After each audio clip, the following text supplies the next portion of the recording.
watching America's sports leader, NBC.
This is a special All-Star edition of NBA Showtime. Here's your host, Bob Costas. Cleveland, as you know, is home to the Rock and Roll Hall of Fame, but this weekend it might as well be the Basketball Hall of Fame. The greatest players in the game's history, past and present, are gathered in Cleveland. The Western Conference All-Stars have just taken the floor at Gund Arena. This will be a nostalgic evening as the NBA officially celebrates its 50th anniversary. The league will honor its top 50 players ever during halftime, and some of those players for the ages are also today's stars, including Michael Jordan, making his 11th All-Star appearance for the Eastern Conference squad. Hi, everybody. Welcome to Cleveland. Bob Costas, along with 16-time All-Star between the ABA and the NBA, Julius Erving. Doc, this is a tremendous gathering tonight. You obviously are among the 50 greatest players of all time, and in a sense, you span the eras, beginning your career in 1971, going through 1987. Well, you're right, Bob. You know, I'm really honored to be the official spokesman of the NBA at 50. I think if we consider that I've had a passion for the game in 40 of my 46 years, that I started out as a student of the game and then moved to being a player in the game, to being an ambassador of the game. So in looking at these 50 players who've been honored here, as well as today's All-Stars, I'm probably one of the few guys who was able to play with the Reeds, the Monroes, and the Fraziers, as well as the Barkleys, Olajuwons, and the Drexlers. Played with guys who began their careers in the early 60s and with guys who are still active today. And everywhere this weekend, I've heard it from dozens of these players, the feeling of camaraderie is even greater than they expected. A lot of guys saying, this is one of the great weekends of my entire life. Well, you're right again. You know, if you're a professional player and you're able to win the championship, you're able to go to the All-Star game, you're able to win scoring titles, you're able to go into the Hall of Fame. Those are special moments, defining moments in your life. I think this NBA at 50, with 49 new teammates, is more special than either of those individually. All right, Doc, we'll be back to you in a minute. Of course, before this night is done, you'll see the greatest stars to ever play in the NBA, past and present. Perhaps none greater than the guy standing with Ahmad Rashad, Michael Jordan. All right, thanks, Bob. Michael, here I thought you knew everybody, and come to find out, the first time you meet Wilt Chamberlain is yesterday. What was that like? It was a privilege, actually. I mean, I've been second to him in a lot of different things in different scoring categories, and you know, I've heard so many great things about him, and he's one of the great players of all time. And you know, I just never had a chance to meet him, and it was a pleasure for me to meet him, actually. And hopefully we get the chance to sit down and talk. That's something that he wanted to do, and I just want to hear some of his philosophy about things, that the way that he approached the game, and see it and compare that to the way that I go about the game. And yeah, it was a privilege, actually. I enjoyed the day. How about just being around all those great players yesterday? I was in awe, really. I was nervous. I was like a fly on the wall. I was sitting back and looking at all the great players that have come through and how they have made an impact on my career and given me the opportunity to go out and play these types of games and show the talent that I have. And you know, there's a lot of gratitude towards them. All right, have a great game. I will see you during the game, all right? Great. All right, now let's go down to Peter Vesey, who's with Karl Malone. Thanks, Ahmad. All right, I'm here with Karl. Karl, this is your 10th All-Star game. What's it like? It's very tough for a grizzly old veteran like you, as calloused as you are, to get up for a game like this, but this has been very special. You're one of the top 50. What was it like when you walked into that room with the other top guys? Well, when I first walked in there, I said to myself, I should have bought my picture or the book to get it signed, but after I got around all the guys, I said to myself, I just want to sit back and savor this moment. I don't want to get anything signed. I don't want to get any pictures taken. I just want to talk to the guys. And I found myself going over to like Elgin Hayes, Bob Pettit, and guys like that. Guys that play the same position as you? They're the same position, and they said, thank you for keeping it going at that 4th spot. We kind of started, but you had to add a little more to it. And it's kind of neat because those guys right there is people that I admired and looked up to, and I knew their names, but I didn't know some of them faces. And all of a sudden, you meet those guys, and they come up to you and say, God, I'm a big fan of yours. You say, God, I'm a big fan of yours. So you're like a kid in the candy store. But what a great weekend. That right there is probably the highlight of my weekends of any All-Star I've been to, and it's my 10th. All right, well, have a great game, Carl. Going back to Bob Costas. Thank you. All right, Pete, thanks a lot. When Michael Jordan says he's in awe, you know it's a special weekend. When we come back, we'll be joined here on the set by two of the very best ever, Magic Johnson and Larry Bird.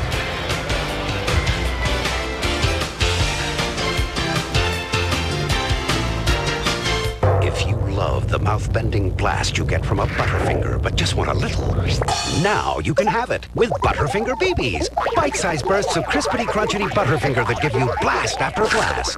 Have a Butterfinger blast from Nestle.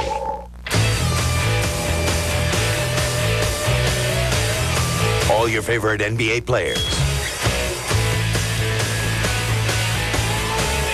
4 new card designs. 5 collectible insert sets.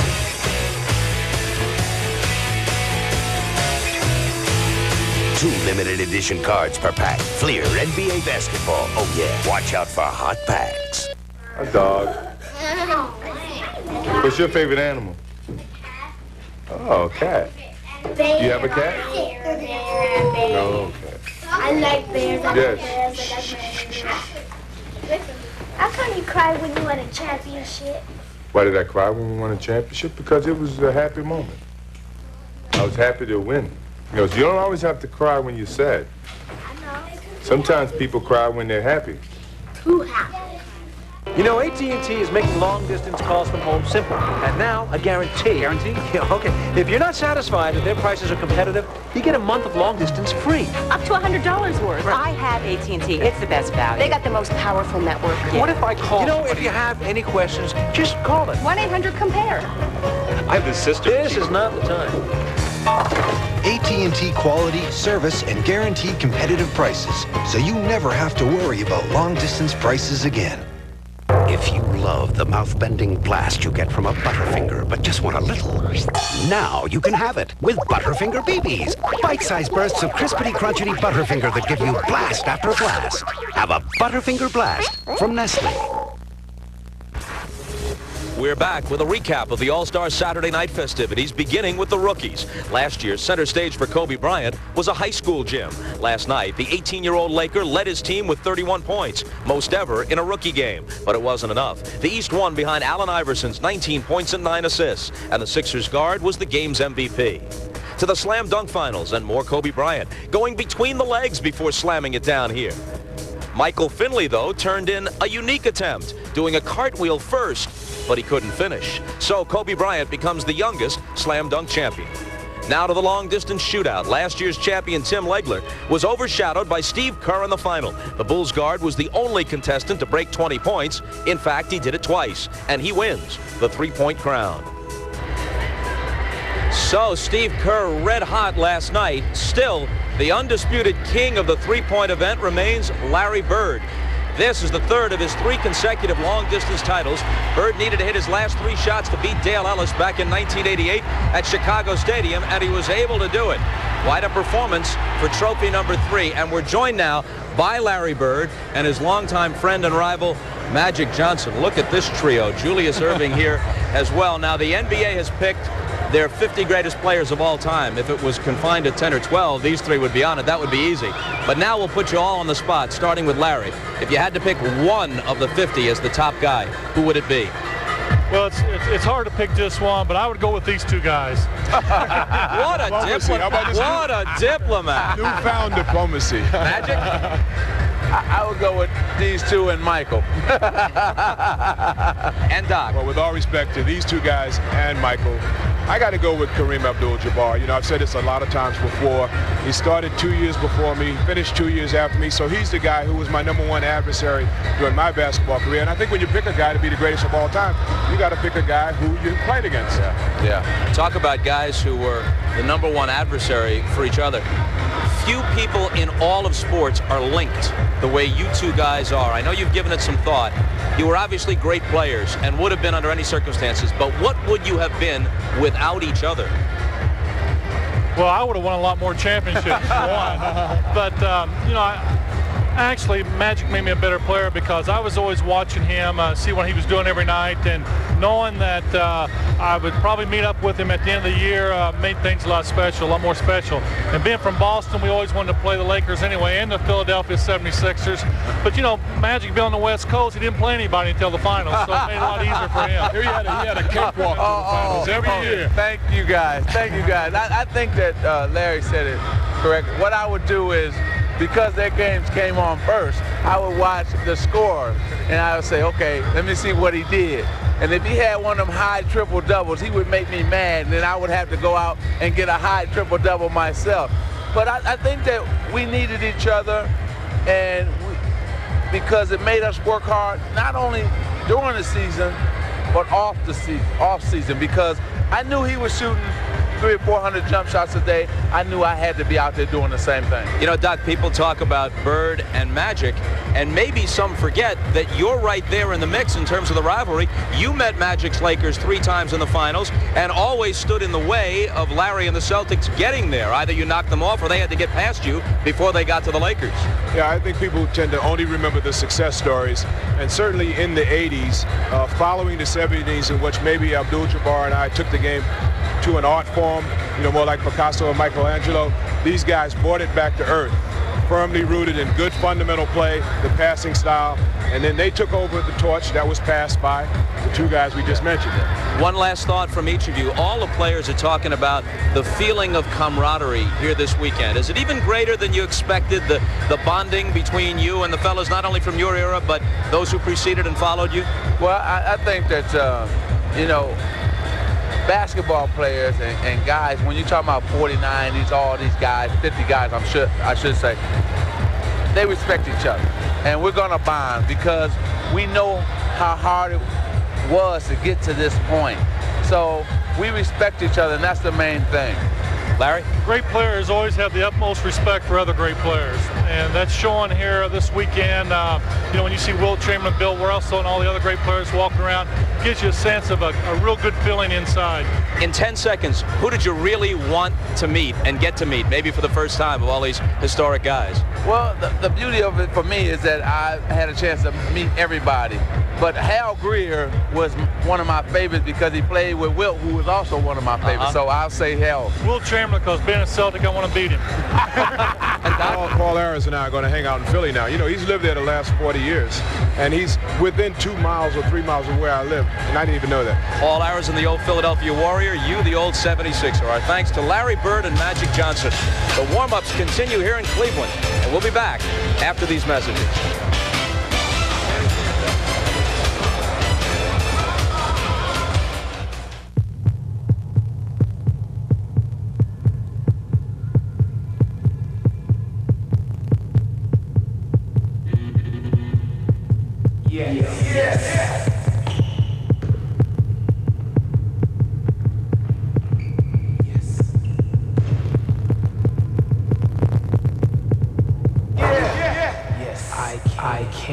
The new NBA reversible jersey, the attitude of a champion, available at Foot Locker.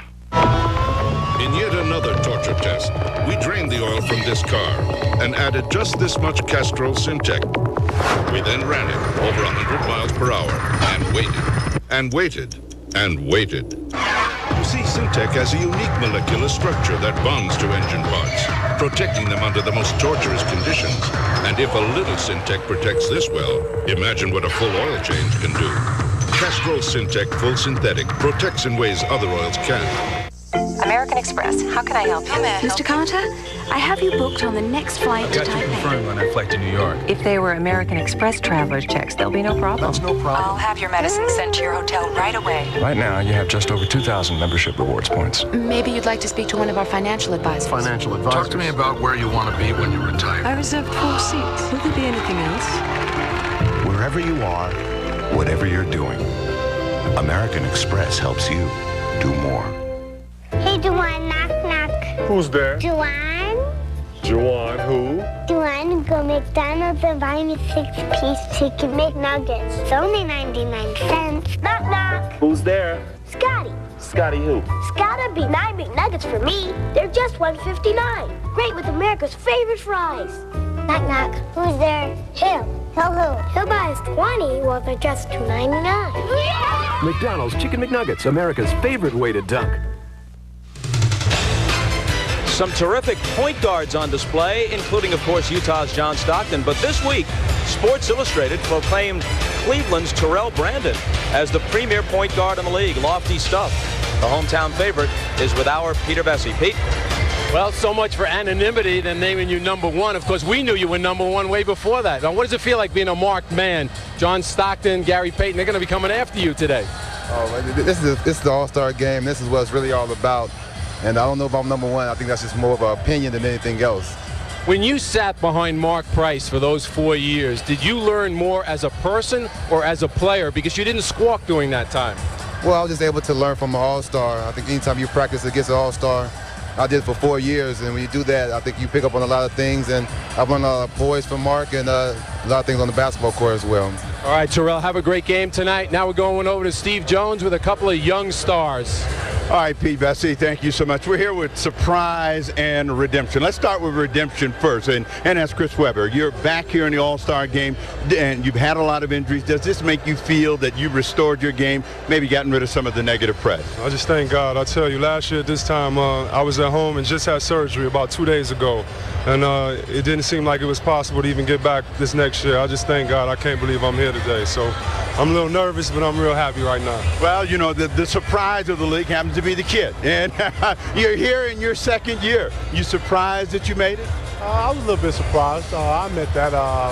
I thank God for giving me the opportunity to be in this game, and I'm like Webb. I'm a little nervous, but I'm here to have fun, and I'm enjoying it. Well, both of you are a little giddy at this stage, and if this is the 50th anniversary of the NBA, you've seen some of the old players walk around here. Have you talked to any of them? You know what? I got to talk to Bill Russell for about 5 minutes yesterday, and that made my whole trip. Getting down and just by him saying Chris, he knew my name. You know, that's my father's Michael Jordan, so it was a pleasure. Man. How about you? I got to meet Big Moses Malone, my mentor, my sort of strength of joy, so to speak. I got to meet him, and it wasn't nothing but 2 minutes, but it was a life experience.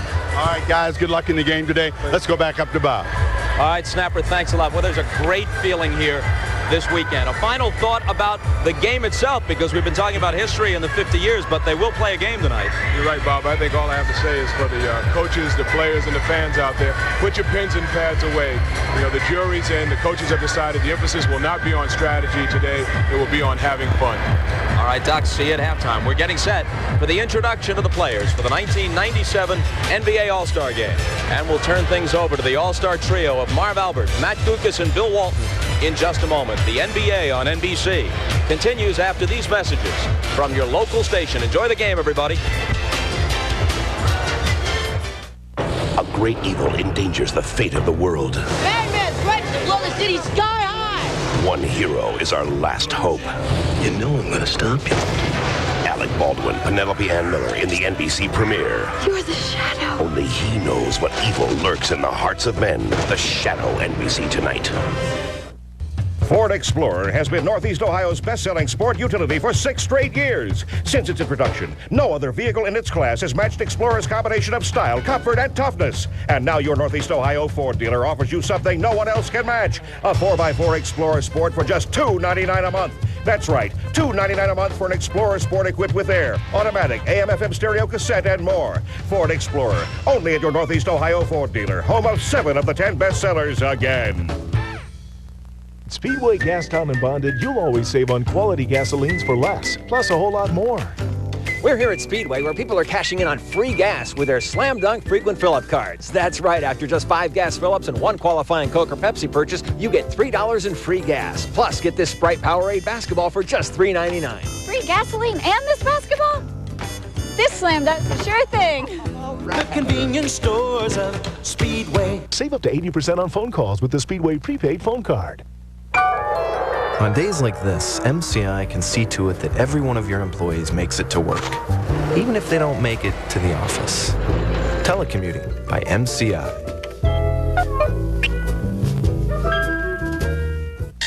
I don't shower before work.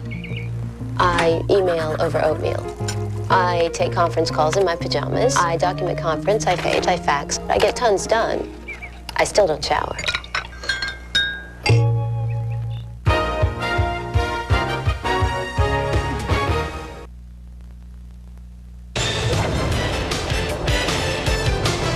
This is the NBA on NBC. Today, a celebration of the NBA at 50. The world's greatest athletes in the NBA All-Star Game.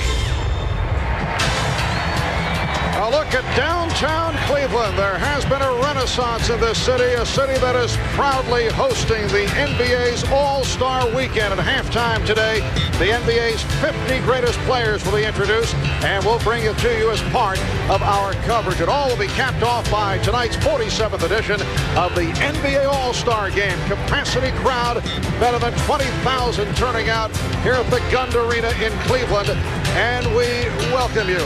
Hi, everybody. I'm Marv Albin, along with Matt Gukas and one of the NBA's 50 greatest players, Bill Walton. And the All-Star Game always provides a showcase for Michael Jordan. Jordan's All-Star experience, nothing less than spectacular. 1988, he's won his second straight slam dunk contest. The very next day, he scored 40 points and was named MVP of that 1988 All-Star Game. And then last season in San Antonio, he led the East to victory, won his second All-Star Most Valuable Player award. So, Matt, for Michael Jordan, again, it is a chance to add to that legend. And it should be pointed out, he has a very impressive supporting cast with him. Just what Michael Jordan needs. More talented players to get him the basketball. Now, Scottie Pippen, he knows well. Solid statistics and a big reason why the Bulls are having another fabulous season. Grant Hill, the heir apparent to Michael, does everything well and makes it look easy. And Penny Hardaway, no stranger to the spectacular, but would much rather make a good pass to a teammate. You know, Mark, with all this help, Michael just could be reaching for another MVP trophy. And Bill, you were telling me, with all that you have accomplished as you look back at your very first All-Star game in Milwaukee in 1978, there was some very anxious moments. Marv, the pressure is just immense. Now, you're nervous initially because of the awe that you feel for the perennial All-Stars, but you realize very quickly that you need to establish yourself and get your game going. Now, this year we have 5 first-time All-Stars who are terrific players. Kevin Garnett, Chris Webber, and Christian Laettner, who are 3 dominant personalities for their surging teams. And then there's Eddie Jones and Tom Gugliotta, 2 guys who are overshadowed on their own teams, but are really the glue that keep it all together. Now, the old guys, they have plenty left to say, but the new guys have all told me that they've learned some of the biggest lessons of all in All-Star games. Don't pass the ball, and Marv, whatever you do, don't take it out of bounds. You'll never see it again. And I know both of you fellas share that excellent philosophy. We're ready to go, set for the introduction of both All-Star teams. Let's go to the public address here at Gund Arena and Jeff Shreve.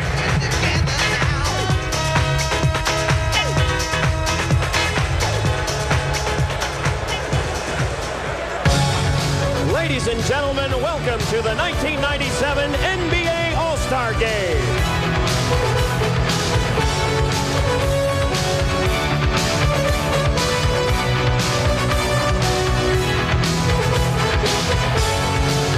Now, let's meet the 1997 NBA All-Stars. First, the Western Conference. He's making his All-Star coaching debut from the Houston Rockets, Rudy Tomjanovich.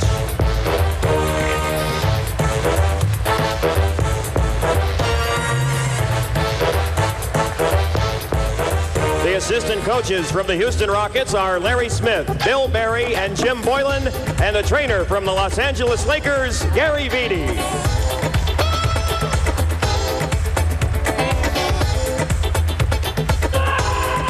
And now the players from the Western Conference. A former Rookie of the Year and the 1995 All-Star Game MVP from the Sacramento Kings, Mitch Richmond.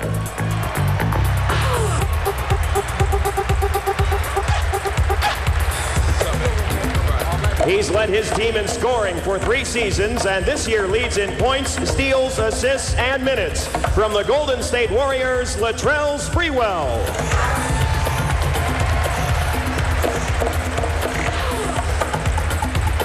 One of the league's most explosive guards, making his All-Star debut from the Los Angeles Lakers, Eddie Jones.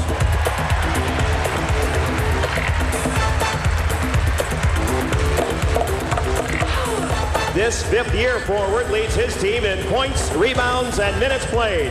From the Minnesota Timberwolves, Tom Gugliotta.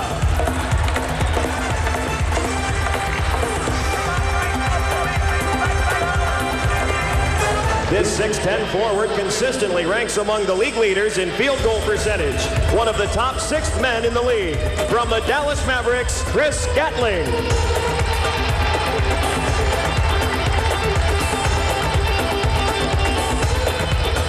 This versatile 12-year veteran boosts the Sonics with outside shooting, rebounding, and excellent all-around play. From the Seattle Supersonics, Detlef Schrempf.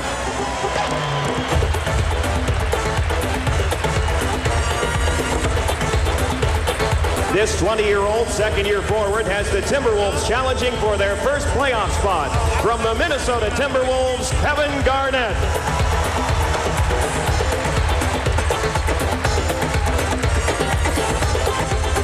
Unable to participate and not here today from the Los Angeles Lakers, Shaquille O'Neal.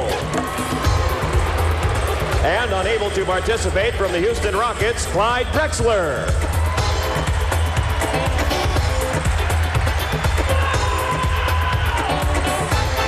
Also from the Houston Rockets, Charles Barkley.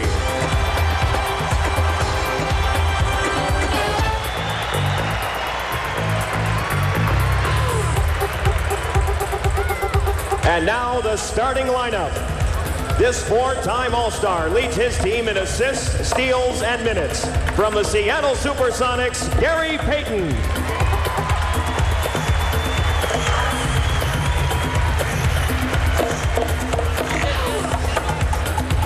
This guard is the all-time leader in assists and steals. From the Utah Jazz, John Stockton.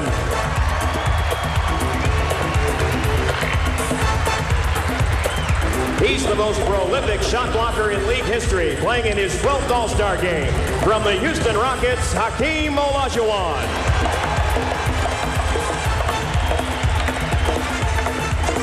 This powerful forward has delivered a record 9 consecutive seasons with 2,000 points. From the Utah Jazz, Karl Malone.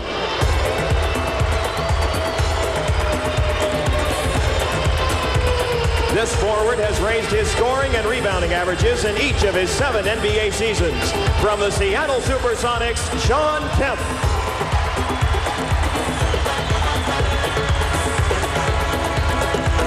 Ladies and gentlemen, the 1997 Western Conference All-Stars.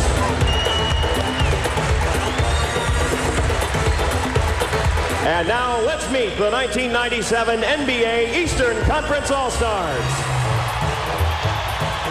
The head coach of the Eastern Conference All-Stars from the Detroit Pistons, Doug Collins.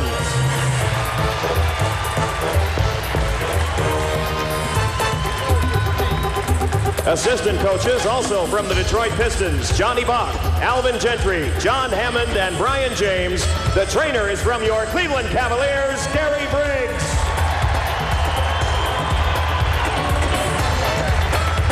He's played in every game in his first 3 pro seasons. From the Milwaukee Bucks, Vin Baker.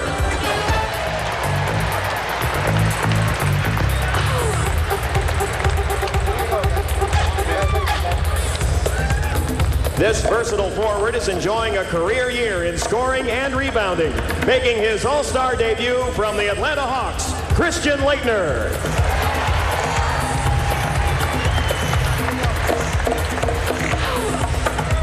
One of the top perimeter shooters in the league and making his second consecutive All-Star appearance from the Charlotte Hornets, Glen Rice.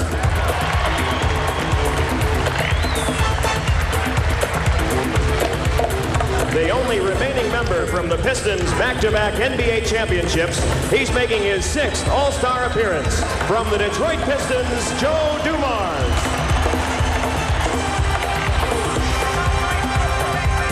This exciting forward leads his team in points, blocks, and rebounds. A first-time All-Star from the Washington Bullets, Chris Webber.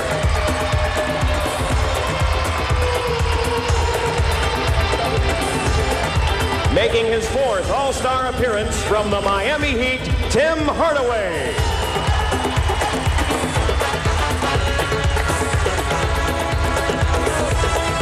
He's among the league leaders in scoring, assists, and steals, and leads the league in free throw shooting from your Cleveland Cavaliers, Terrell Brandon.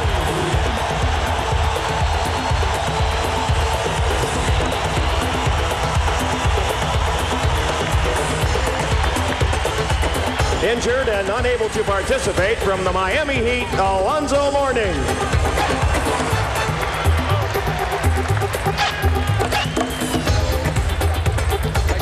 Also injured and unable to participate from the New York Knicks, Patrick Ewing.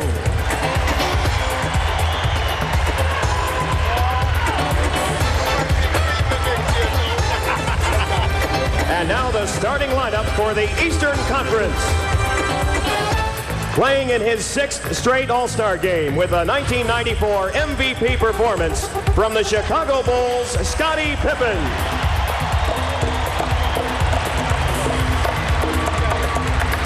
This versatile star has led his team to its best ever start this year. From the Detroit Pistons, Grant Hill.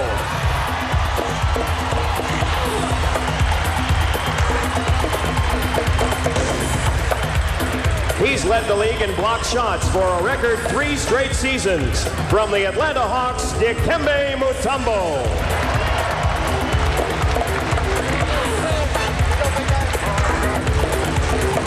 This fourth-year guard is a 3-time All-Star from the Orlando Magic, Penny Hardaway.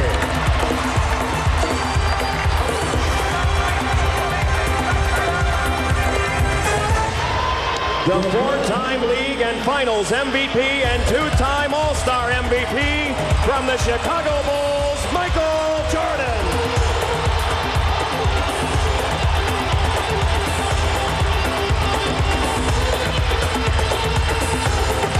Ladies and gentlemen, your 1997 NBA All-Stars.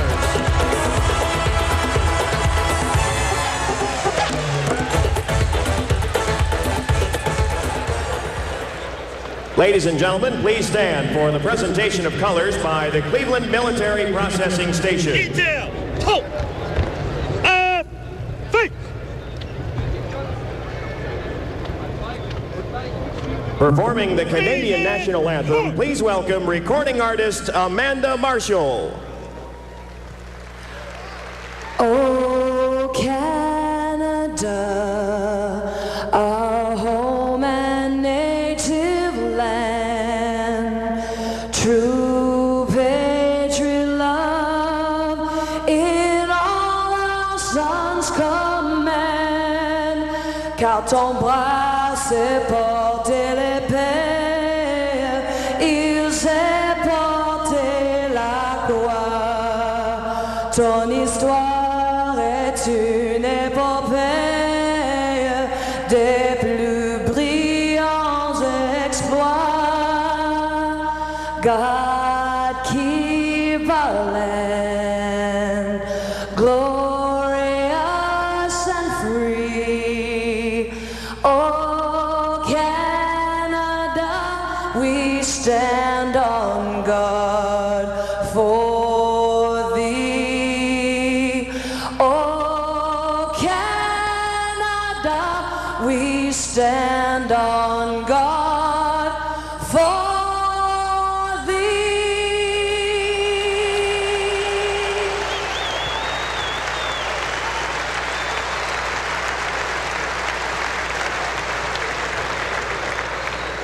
To honor America with the singing of the national anthem, we have two talented artists.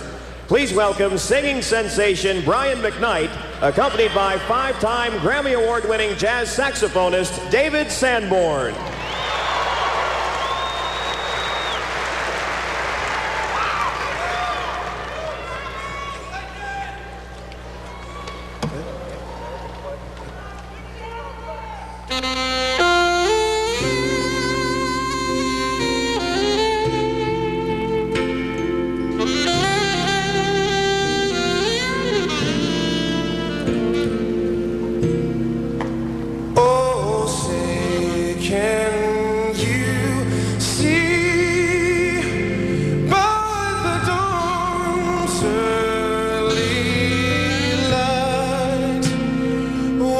So proudly we hailed at the twilight's last gleaming, whose broad stripes and bright stars through the perilous fight. All the ramparts we were so gallantly streaming, and the rocket's red glare of a bursting in gave proof through the night that our flag was still there. Oh, say does that star-spangled banner yet wave o'er the land of the free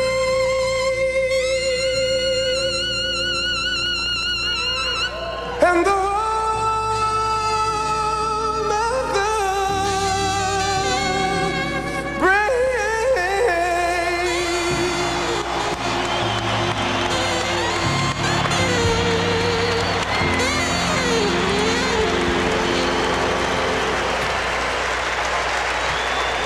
Great job by Brian McKnight, David Sanborn, and in just a moment, we'll have the opening tip of the 47th NBA All-Star Game from the Gugg Arena in Cleveland.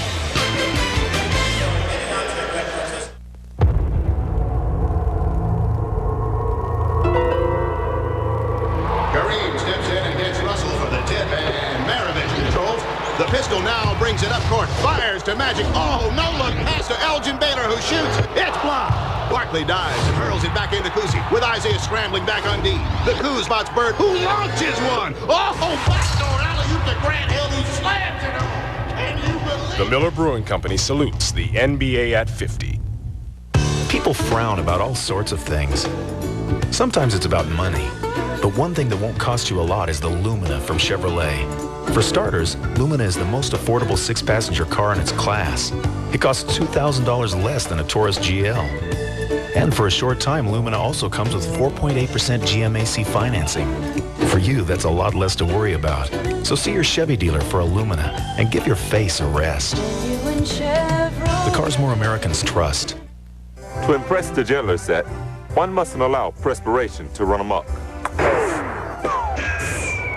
Thus, I introduce a new superior approach to powerful protection. New Right Guard Clear Stick. All the wetness and odor protection of a white stick, now in a powerful clear stick. So clear, there's no flaky white stuff. Now perspiration hasn't a chance with this new advance.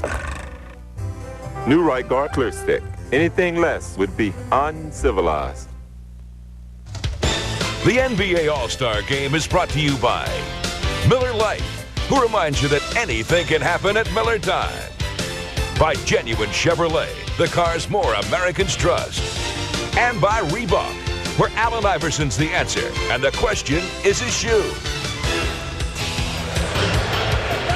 Welcome back to Cleveland, Ohio, and you have to wonder, has this now become all-star tradition? The target tonight, Dikembe Mutombo of the Atlanta Hawks. A year ago in San Antonio, you may recall, right before the introduction, Michael Jordan attempted to pull down the pants of Penny Hardaway to the amusement of the rest of the squad. And moments ago, backstage, yes, the combination of Hardaway and Jordan ganging up on Mutombo. How reflective, though, of just the distance that Penny has come from victim to accomplice in just 1 year.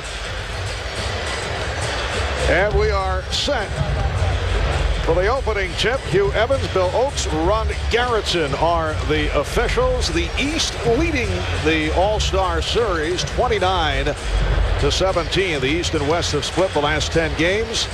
At one point in the early 1980s, the East won 5 in a row. And last season in San Antonio, the East defeated the West 129-118. Now, the problem here, as I see it today, at the Gund Arena scoreboard, is it capable? Because Mike Fratello coaches the Cleveland Cavaliers in a different brand of basketball. Is that third digit, does it light up? Can they hit the century mark? Mark, maybe they'll just call the game when it's 70-65. Everybody will feel right at home. And it's called white ball. That is the East squad with Hardaway and Jordan in the backcourt. Hill is up front with Mutombo and Pippen. Well, the strategy for both teams, such as it is run fast, jump high, shoot straight. And Scottie Pippen can't get the first one and somehow or other keep those spectacular passes near the court. And this is Gary Payton of the Seattle Sonics getting it back from Karl Malone. And the East back to the offense. Beautiful ball movement that time to give and go. Critical elements for success today, Mark. Playing time. Always a good idea to bribe the coach to get you out there a lot more. The transition game, the ability to get up and down the court, and then individual offense. You have to be able to make it happen off your own dribble. John Stockton of the Utah Jazz to Sean Kemp of the Sonics. Gary Payton, 2 Sonics in the West starting lineup. Hakeem Olajuwon putting moves on Dikembe Mutombo, did not have the shot. Shot clock down to 1. Stockton. And here comes Pippen. The drive, and he's fouled. So Penny Hardaway will go to the line. Penny Hardaway has played only 19 games this season due to knee injuries, averaging 20 points, 5 assists for the Orlando Magic, a team that is coming on fast. And playing very well, not only because Penny's back, Nick Anderson is back, Ronnie Cycli is having a terrific season, everything falling into place for the Magic. If you can remember Penny's first All-Star game, actually 3 years ago, very nervous in the first half, and has come out ever since then and been much more aggressive, not worrying or deferring to anybody. A couple of mismatches out on the floor. The West has 2 point guards in Stockton and Payton, the only 2 on their team. 2 big forwards for the West and 2 versatile ball-handling small forwards for the East. Payton off the fake. Olajuwon picked up on the double team. There is some defense, guys, being played out there here in the early going, but a 3 for Payton. Off the nice pass from Hakeem. Talking to the Dream before the game, Mark. The fast ended for him today. He lost about 5 pounds during the course of the month of Ramadan, and he got to eat today for the first time. He's feeling great. That was Michael Jordan's first shot attempt, and here is Grant Hill unleashing his first. It's the East 4, the West 3. That's a tough matchup for Sean Kemp, having to try to guard Grant Hill out on the floor. You'd rather see Grant take that jump shot because he's about the best in the league at beating you off the dribble. Hakeem with the good forearm up high. And a foul is called. Bill Oakes with the call as you take a look back at the pass from Hakeem. Hakeem is so talented, Mark. He's able to step out and play that high post going up against the much, much taller Dikembe Mutombo. Jordan fouled by Payton. Here's that nightmare matchup for Sean Kemp, trying to watch Grant Hill. Has to give ground, has to back up, but he could at least offer a hand up in his face. Michael Jordan, who has some very pleasant memories of big games that he's played here in Cleveland, had his career-high 69 at the Richfield Coliseum. And Gary Payton's got to think, what did I do wrong? Last Sunday, he had to watch Michael Jordan drill him and others for 45, and here he has to guard him again in All-Star competition. Michael at practice yesterday told me that he's a little bit more relaxed this year. Last year, after the 2-year layoff, he came out so focused, so intense. He's going to enjoy himself a little bit more with all the festivities. There's been a smile on Michael's face all weekend. Hakeem Olajuwon has tied the game at 5. Hakeem Olajuwon, one of 3 Houston Rocket All-Stars, but Clyde Drexler, Charles Barkley sitting out because of injury. Jordan trying to twist that one home. Here comes Payton. The look away to Stockton. Yes. And the West leads 7-5. Now, John's been on the receiving end of a couple of passes earlier in the game when it first started. He was in the post, of course. Got a nice pass from Shawn Kemp, and there, a good feed from Payton. But John's just not used to playing with a lot of guys who handle the ball in the up and down game. Oh, Mutombo consecutively. Another opportunity. Oh, almost a hat trick. The game tied at 7. They held Karl Malone. Karl Malone, who has been into it verbally from the introductions today with Scottie Pippen. Karl got out in transition, and Scottie just reached out and grabbed him, held him. Obvious foul. Foul was called on Jordan. That is his first. And here's Kemp from long range. A 3 for Shawn Kemp, who has been struggling recently, but he's been hitting the 3. He's been looking for the 3 more frequently this season. Went through the hands of Mutombo.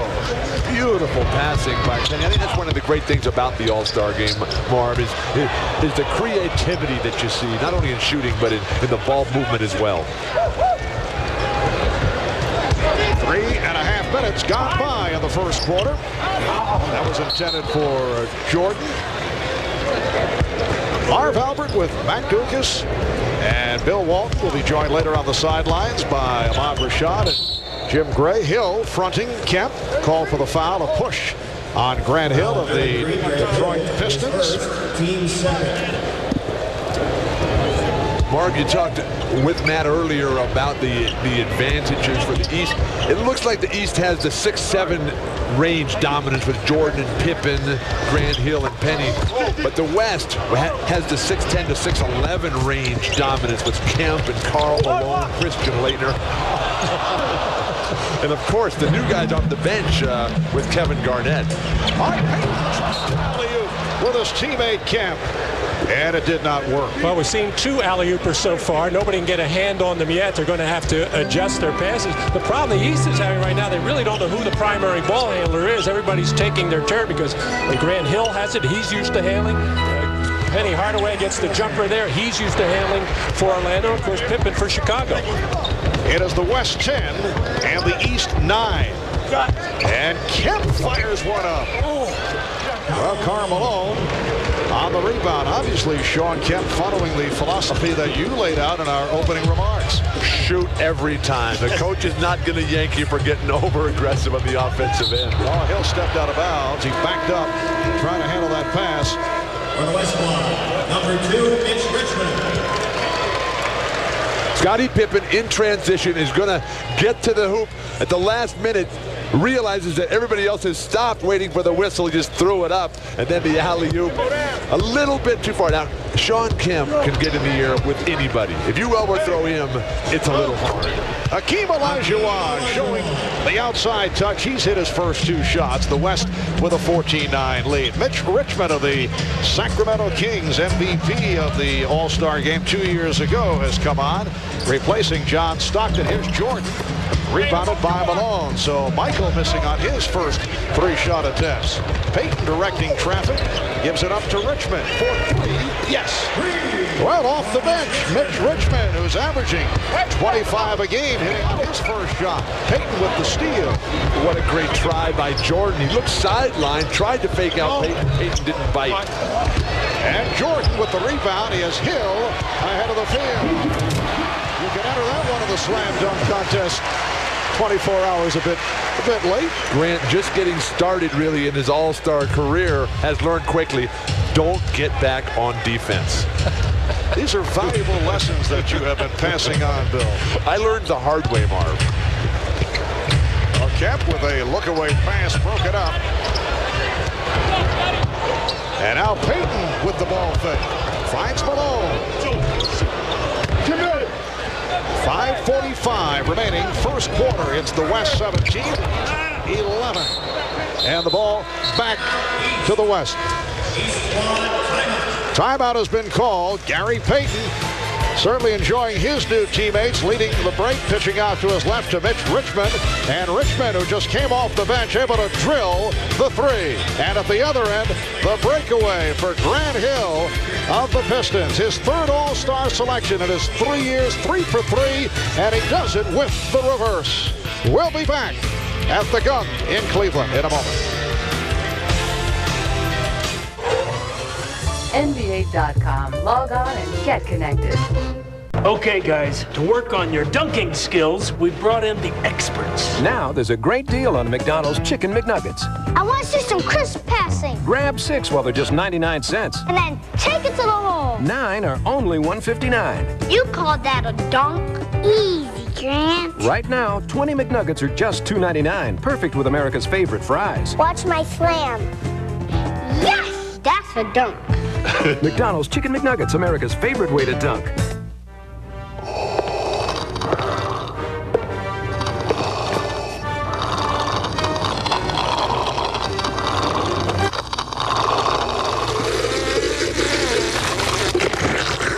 Hey, pick on someone your own size.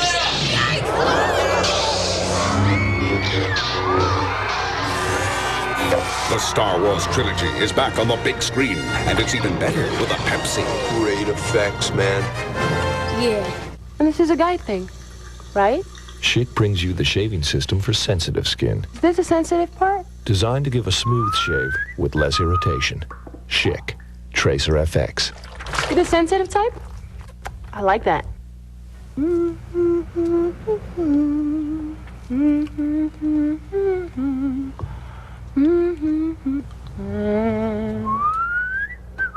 Designed for the man with sensitive skin. Schick Tracer FX. Well, in this 50th anniversary celebration season of the NBA, we flash back to the '62 All-Star game in St. Louis, and Philadelphia's Wilt Chamberlain lit up the West squad for 42 points, an All-Star record. Wilt also with 24 rebounds in the game. The West won it anyway, 150-130. There is 13-time NBA All-Star Wilt Chamberlain. Let's go to Ahmad. All right, thanks, Bob. I'm here with Wilt Chamberlain, one of the greatest players to ever play the game. But I guess I could say that about 50 times. But when I'm talking about you, big fella, a little bit more enthusiasm. Well, I appreciate that. It's nice though to be here, but I want to say one thing. You know, they keep talking about all of us being great and so on and so forth, but our chances would have never came if it wasn't for the originators of the NBA, and we got to say thank you to them and the NBA and the continuance of what they're doing, because they're giving us all a chance to show our stuff and make a lot of money and have a lot of fun in life. Well, one of the great things I saw yesterday was that I saw you and Michael Jordan talking. Now, I didn't know that you guys had never met. Never met. What was going on in that conversation? Well, I just went over to say hello to him, and I was like everybody else. I'm in all. You understand? So I went over to say hello and said that we got to get together and talk sometime, which he wanted to do, and it was nice. I mean, most people have thought that we have met, but no, I don't play golf. You understand? And he doesn't play volleyball. So, but you know, here we are now. 42 points you scored in '62. Anybody going to top that? I don't think so today.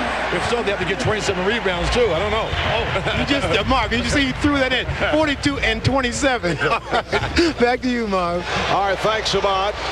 Terrell Brandon of the Cavaliers has checked in for the first time and hit his first shot attempt, and off the foul call.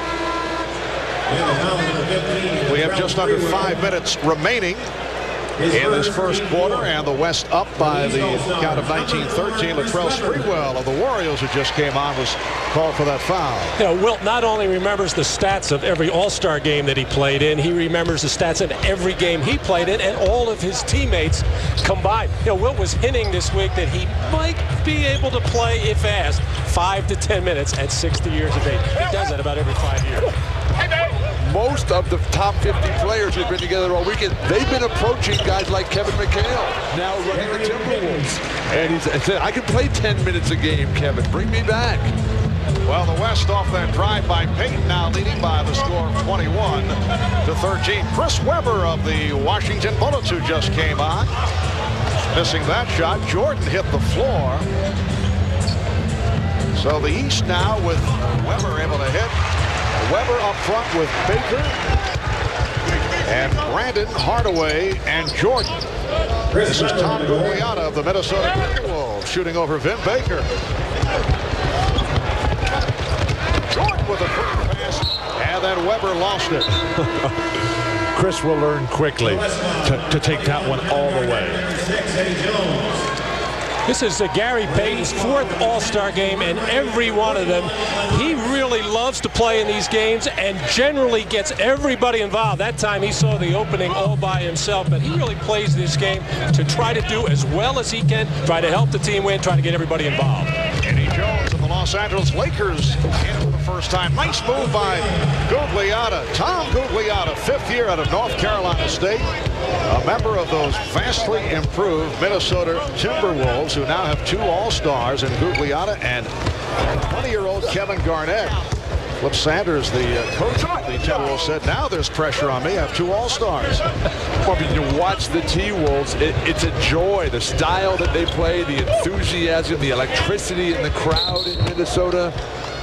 It's all come together. You know, his wife was the one putting pressure on him, mentioning that he had 2 All-Stars. He said, hey, how do you think they became All-Stars? Is his coaching. But he is absolutely giddy at the prospects of Kevin Garnett, at the potential that he has, the leadership, the maturity at just 20. Plus young Stephon Marbury, who like Garnett, is a prodigy. Just unbelievable talent. Mark, in talking to all the guys who were here for the first time, when you come out of high school and on to college, some of the guys don't even go to college anymore, but they all think that they're just going to step right in and be here initially. And then it's a humbling experience when it doesn't happen the very first time. And then they realize after watching Jordan and Pippen and all the all-time guys how hard you have to work. Then they get back to it. And you have to give all the credit in the world to Gugliotta and Leitner and these guys who have come really from the depths now to the peak of the mountain. You mentioned the jump from high school in the case of a Garnett or a Kobe Bryant of the LA Lakers, who won the slam dunk competition last night.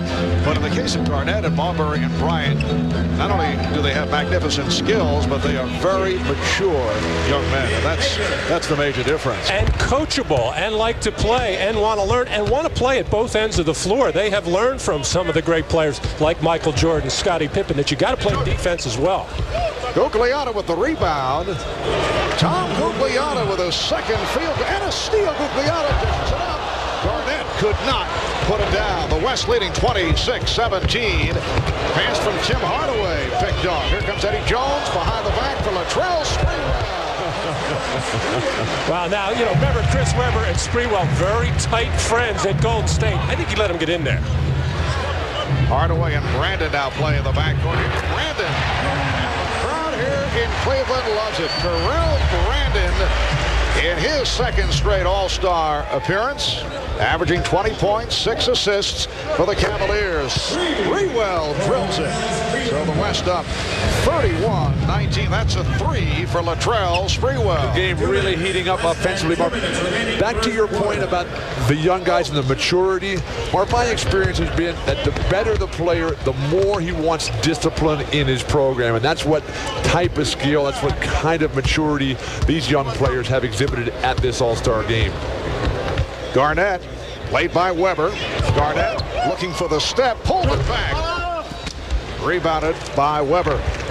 Not a lot of shot blockers out there. Time to get all the way to Chris Webber's really having trouble getting his shoot time. And then Baker rebounds, but a foul is called. And a timeout is taken. Well, the #1 thief in the NBA, Eddie Jones, showing you why. Right in the passing lane, picking off an easy one there. Handling the ball in the middle of the break. Fancy behind the back pass, as Eddie Jones has really developed his all-around game. And Latrell Sprewell can really do this. Take it to the hole.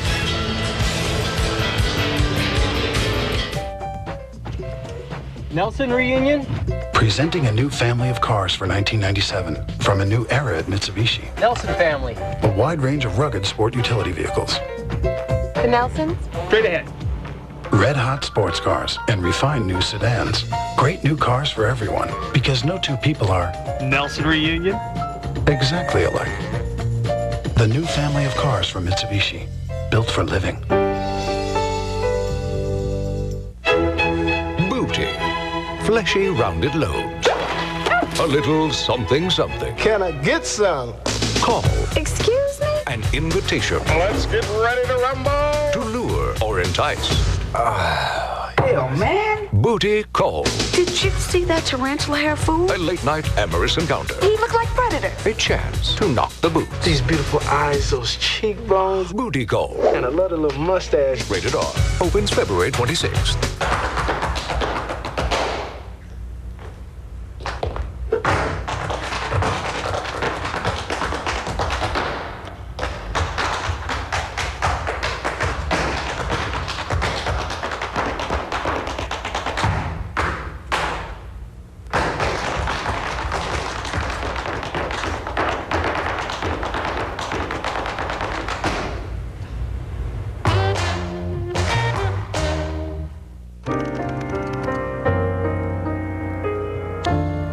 I see skies are blue, clouds are I consider myself the luckiest man on the face of the earth. blessed day. I have a dream.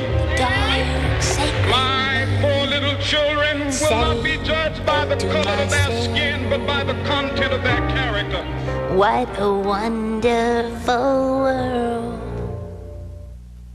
Monday, it's a special hour of Third Rock. And Dennis Rodman will be there. Don't worry, boys. A full hour of Third Rock on a special night. NBC, Monday. Well, always a host of notables at the NBA All-Star Game. That's the capacity crowd. Heavyweight champion Evander Holyfield. Olympic double gold medalist Michael Johnson. And another gold medalist, Bill Murray, in his own mind. And we go to Jim Gray. All right, thank you very much, Marv. I'm joined by Charles Barkley. He's in his 11th All-Star game, second one he's had to miss, and he's got David Robinson Jr. here on the bench. Daddy David sitting behind us. He also hurt from San Antonio. Charles, how difficult to sit out an All-Star game, and when will you be back? I'm ready to go Tuesday. I'm looking forward to going back to my team. We've been struggling. We got to get back on track. But, you know, this has been the most fun All-Star weekend I've had since my first game. Getting a chance to hang out with those other 50 players, it was one of the most emotional times of my life. This has been a perfect weekend. You really were almost like a little kid. You had your book and you had all of them sign it, didn't you? Well, I think for two reasons. Number one, the black guys took all the chances and made it possible for us guys to have to flourish the way we are today. And all the other guys total, they brought the NBA to where it is today. And we owe them a great deal of gratitude and respect. Charles, do you begin to cherish these moments just a little bit more when it gets put into a historic perspective like it has this weekend? I think a little bit, but also I think as you get down to the end of your career and you realize you're not going to play in that many more All-Star games or you're close to the end of it, you know, it becomes more significant. Now the West has a big lead right now. It doesn't seem as though they're missing your talents. Well, I think, you know, I don't show up my game until the fourth quarter, so the first three quarters, they won't miss me. All right. Congratulations, Charles. We look forward to seeing you in the next couple of weeks. Thank you. Marv? All right, thank you, Jim. Some of you may have seen Meet the Press earlier today here on NBC. Among Tim Russ's guests, Charles Barkley, NBA Deputy Commissioner Russ Granick had contacted Charles about this last week, and Barkley said to Russ, finally, I'll be talking to my audience. And the Rockets will certainly welcome Charles back. Clyde Drexler will be out for a while, though, but Barkley, as you heard, will be back Tuesday. Houston has lost 6 straight games. The West 34 and the East 21 with a half-minute left in this first quarter. Here's Glen Rice, who has been on a tear for the Charlotte Hornets. And back comes Mitch Richmond. Eddie Jones. That was intended for Kevin Garnett. We're down to 23 seconds in the quarter. Tim Hardaway has had a sensational season for Pat Riley and the surprising Miami Heat. Walking it up, working the clock down. Now to 10 seconds in this first quarter. Brandon eluding Sprewell, blocked by Jones. And the East will inbound with 2 3/10 seconds remaining in the quarter. Eddie Jones defensively, that's the same job he did on Jordan to close out the first half of the season in L.A. Weber's pass picked off. And quickly out of fire. So that is the end of the first quarter. The West 14 of 26 from the field. The East only 9 of 27. Gary Payton leading the way. 3 of 5 from the field, 7 points and 3 assists. After 1 in Cleveland, it's the West 34, the East 21. We'll be back with more of the 47th All-Star Game after this. When it's over, I want everybody to know I play every game like it's my last. The first day I stepped on the court in high school, I felt that I could do something with that game. It seemed like just yesterday I was talking to my friends about one day making it to the NBA. I said, oh yeah. To see Allen Iverson put on his Sixer uniform is a lot of people's dreams come true. It was just great to just put on the practice uniform. You know, all I kept doing was looking at my uniform, looking at the logo. Just something I watched all my life to finally be there, be something special.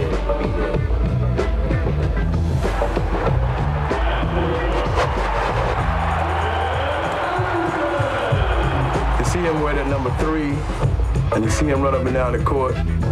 It's like seeing a bird released from a cage.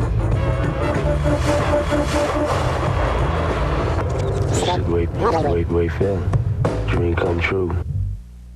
Go where you want to go with all-season Goodyear AquaTread. Its Deep Groove Aqua Channel sweeps water away for serious traction, especially in braking. Serious freedom.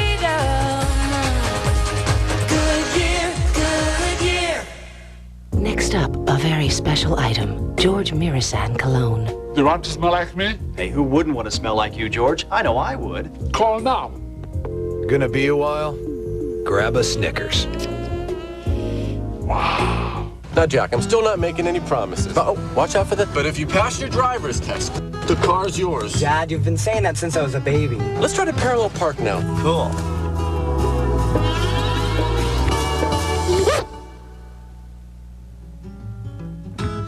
The 1997 Mitsubishi Galant. Reliability other cars only dream about. The Galant, Mirage, and Diamante. The family of sedans from Mitsubishi. Built for living.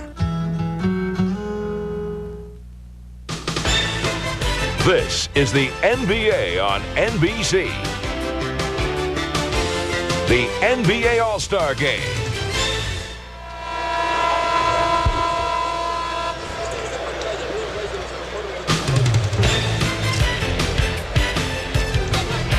Well, among the special moments of this weekend, the All-Star Game halftime celebration. Members of the group selected as the 50 greatest players in NBA history will be introduced. You're seeing many familiar faces: Robert Parrish, the Dr. Julius Erving, so Larry Bird and Willis Reed, Kareem Abdul-Jabbar sitting next to Elgin Baylor, Bill Russell. I would have to say there never has ever been a collection of legendary talent like this assembled in one place at one time. Marvin, it's the most amazing thing that I've ever been involved in. For the first time in 25 years, I am on such a cloud, my legs don't hurt anymore at all. Wow, you're ready to go. Well, Eddie Jones heading to the line. Nice move by Jones on the reverse, fouled by Glen Rice. When Eddie Jones able to get by, he's one of the guys who can create off his own dribble. And again, Mutombo on the bench. Not a lot of shot blockers out there for the Eastern Conference. Second quarter just underway. Here's Rice. Rice off the follow going glass. John Stockton back on the floor.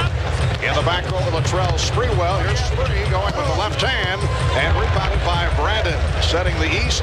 Brandon with Hardaway in the backcourt. Baker, Weber, and Rice up front. Brandon eluding Sprewell. And rebounded by Garnett. Well, Terrell Brandon did say before the game he was going to be very offensive-minded and shoot the ball a lot. I think he has kept his promise. Every time he's touched it, he has launched. And Jones fouled by Brandon. Terrell Brandon is so used to playing pick and roll basketball. Now he's playing off on the wing as a shooting guard and looking for every shot. As his parents in the stand, Charles and Charlotte. Charlotte, the head of NBA Moms. Terrific program for the players around the league where the mothers get together and communicate, available to the players when they come into that city to talk to them. And Terrell was asked if he would ever do that. He says, no, I got my mom. I call her all the time. But it is an extremely nice gesture because Charlotte Brandon does live in the Portland area, and they've extended to some of the young players like Dwyane O'Neal of the Portland Trailblazers. That won't count. Foul called before the shot. Gugliotta picked up the foul. Meanwhile, Terrell Brandon, who is certainly accustomed to this court and the rims, not shy about popping them up. 5 shots in 6-7 minutes of play. I'm sure he's glancing over at Mike Fratello every single time up and down the court too. Say, I can play this style as well. Well, Terrell can. The problem is, can the other Cavaliers? That's the problem. And the Cavaliers in for a very rough second half of the season. A tough schedule with many of the other Eastern teams in that area. 7, 8, 9 the conference have favorable schedules. Garnett with the block to stop Rice, who thought he was fouled. 39-23, the West in front with a minute and a half gone by in the second quarter. Eddie Jones has been the hot man for the West. He has scored the last 7 points for his team. Here's Rice. And again, he's Vin Baker of the Milwaukee Bucks. The West now leading by 14. Kevin Garnett is really closing down the middle, making it difficult on any penetration. Gugliotta. And back comes Hardaway. Here's Baker to the fadeaway. Now Stockton running the floor. Floats it to Gugliotta. And it's tipped home by Jones. Eddie Jones of the Los Angeles Lakers has taken over here in the second quarter. He now has 10 points in all. Eddie Jones averaging 16 per game. 16 points, 4 rebounds, 3 assists. As Matt mentioned earlier, leads the league in steals. Stay right here, says Bill Oakes. Reach-in foul.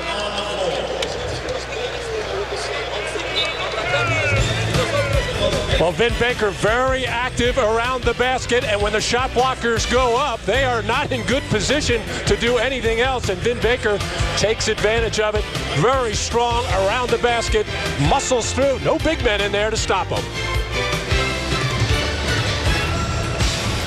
A terrific job by Tom Gugliotta, not with a lot of blinding speed, but turned it on at midcourt, ran right to the rim, ball delivered on time. Sonics Lakers, then Magic Bulls, next Sunday on NBC. Hill gave me this shirt. Personally, says he likes my moves. Penny gave me this shirt because he modeled his game after mine. Well, Hill and I carpool to work every morning. Penny was going to give me his card, but I wanted the jersey instead. Hill and I exchange recipes. Look under Sprite bottle caps, and you can win free Sprite or authentic Grand Hill or Penny Hardaway jerseys. Then, make up a better story. Penny's my cousin. Well, Hill played the guitar at my bar mitzvah.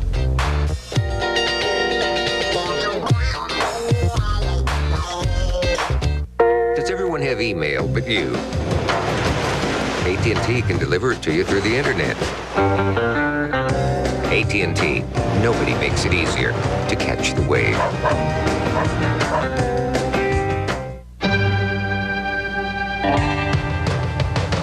Worried that no one will visit your website? AT&T can drive customers right to your door. AT&T, nobody makes it easier to catch the wave.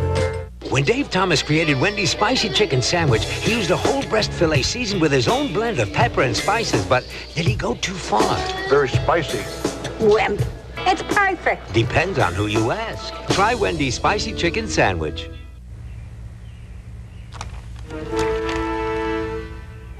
Plymouth Neon. Plymouth Breeze. Plymouth Voyager.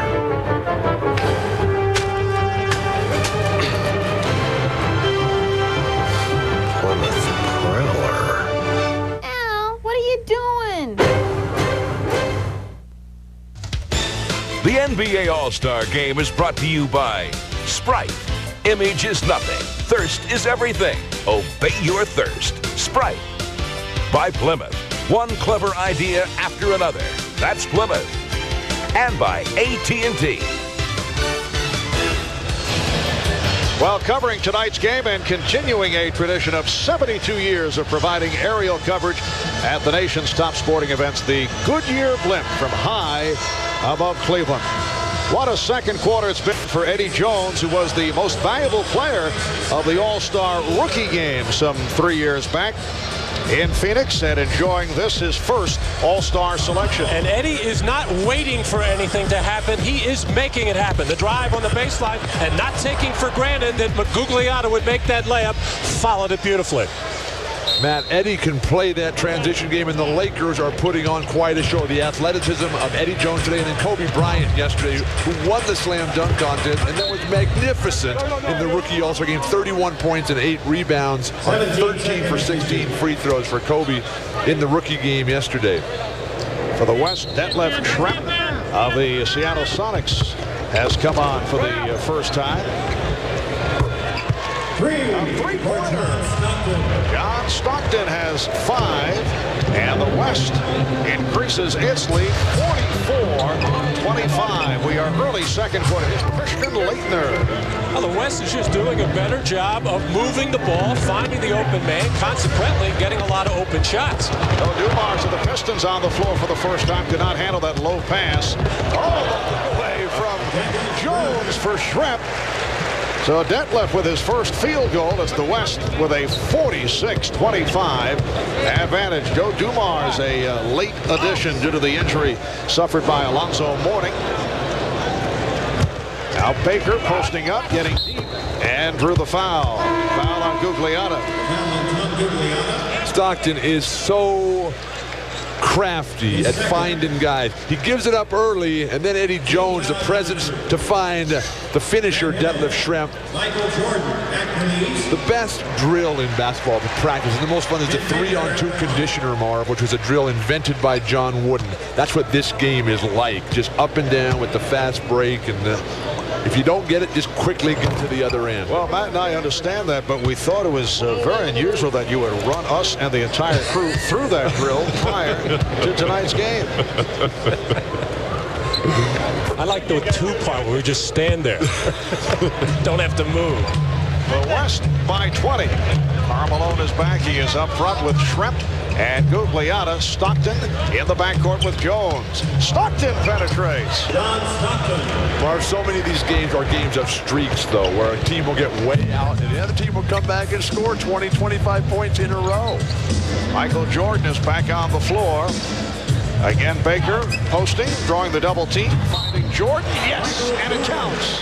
The foul committed by Schrempf, and for Michael Jordan, that is his first field goal. Now, Michael has a little bit of a look of determination right now coming off the bench. I think he's disappointed along with the rest of the Eastern squad with just 26 points up until that point in almost a quarter and a half. So Michael, instead of trying to do something with the ball, working hard without it.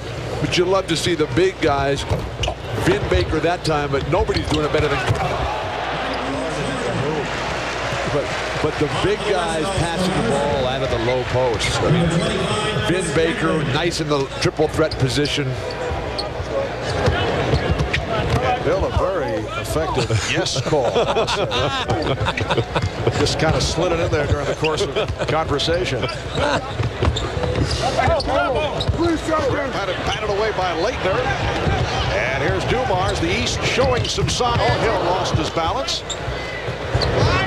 Jordan. Rebounded by Chris Gatling of the Dallas Mavericks. Notice for the first time in All-Star history, the players are wearing their individual team uniforms instead of that generic look. Mutombo saying, don't come back in here. He did wave the finger a little bit, oddly enough, and he's upset about it. He's been called for a couple of taunting technicals after blocking shots and waving that finger. Don't bring that in here. Bill, how would you have reacted to that from an opposing player? Would have grabbed it right back and dumped it in his face. Exactly. That's the kind of answer we wanted. Here's Gatling. Why did I think think you would answer in that manner. Here's Hill on the drive. Late to try to rebound while on the floor. Schrempf from alone. And intended for Gatling. Timeout has been called by the East with 6:56 remaining in the first half. The West up by 18 points a moment ago. Michael Jordan on the follow, following the missed free throw, takes it right to the rim. So Michael Jordan with a couple of buckets in the second quarter. The West 48, the East 30. We'll be back with more of the All-Star Game in a moment.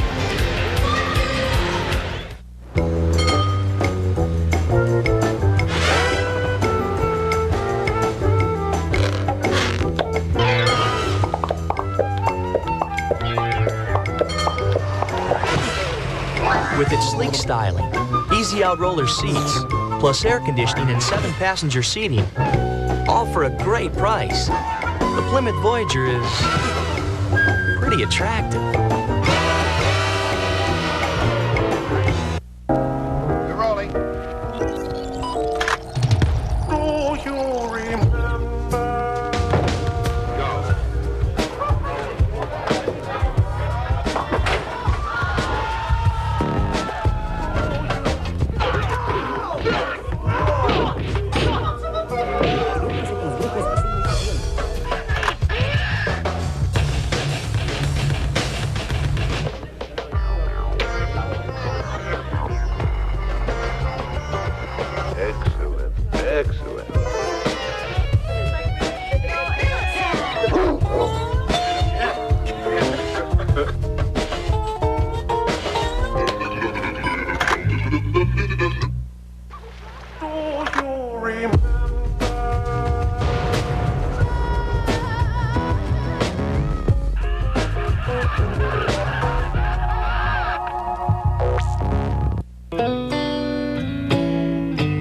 Believing I could make a difference wasn't the problem. I just didn't know how. I knew I couldn't do everything, but I could do one thing at a time. And I realized I wasn't the only one out there.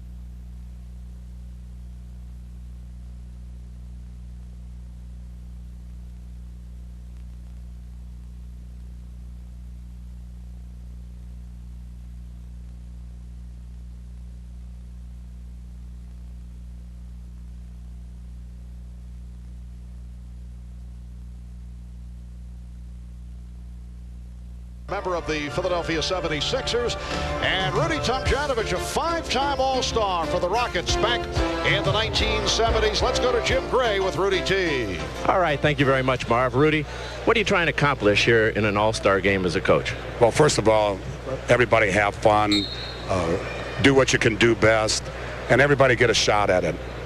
Is it a tough situation to divide the minutes and to get everybody playing time, keep everybody happy with you? Yeah, it really isn't easy. In fact, we spent a good amount of time before the game with the assistant coaches trying to divvy it up. And it's not the easiest thing. You know, even with your own team, when you got 8 players, it's pretty tough. But when you got 12 great players, it's harder. Rudy, do you even really try and coach in a game like this, or you just let them run up and down? We try to stay out of the way.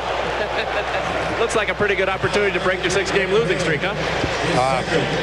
We'll see. I hope so. How about the second half of the season? Are you concerned? You have that 6-game losing streak. A couple of your guys are injured, not playing today. Are you concerned as you go here in the second half? Yeah, of course we're a little concerned, but I felt a little better because I saw Charles Barkley in the locker room today down in a defensive stance sliding, so that makes me feel better.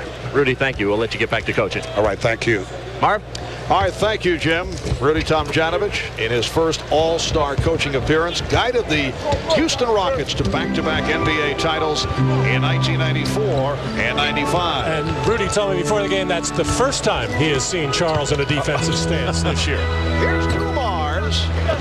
The West up 51-30. Matt resorting to cheap shots in this first half. I think Charles is an outstanding defensive force in the NBA. Now, speaking of the coaches, though, everybody's been teasing Doug Collins all week how he's going to manage the minutes to get his guy, Grant Hill, that MVP opportunity. But Jordan has outplayed him by 2 minutes so far as they're both on the floor this minute. Grant to this point quiet, 2 of 3 from the field. Leitner, Christian Leitner, has had an outstanding season as a member of the Atlanta Hawks, averaging 19 points, 9 rebounds.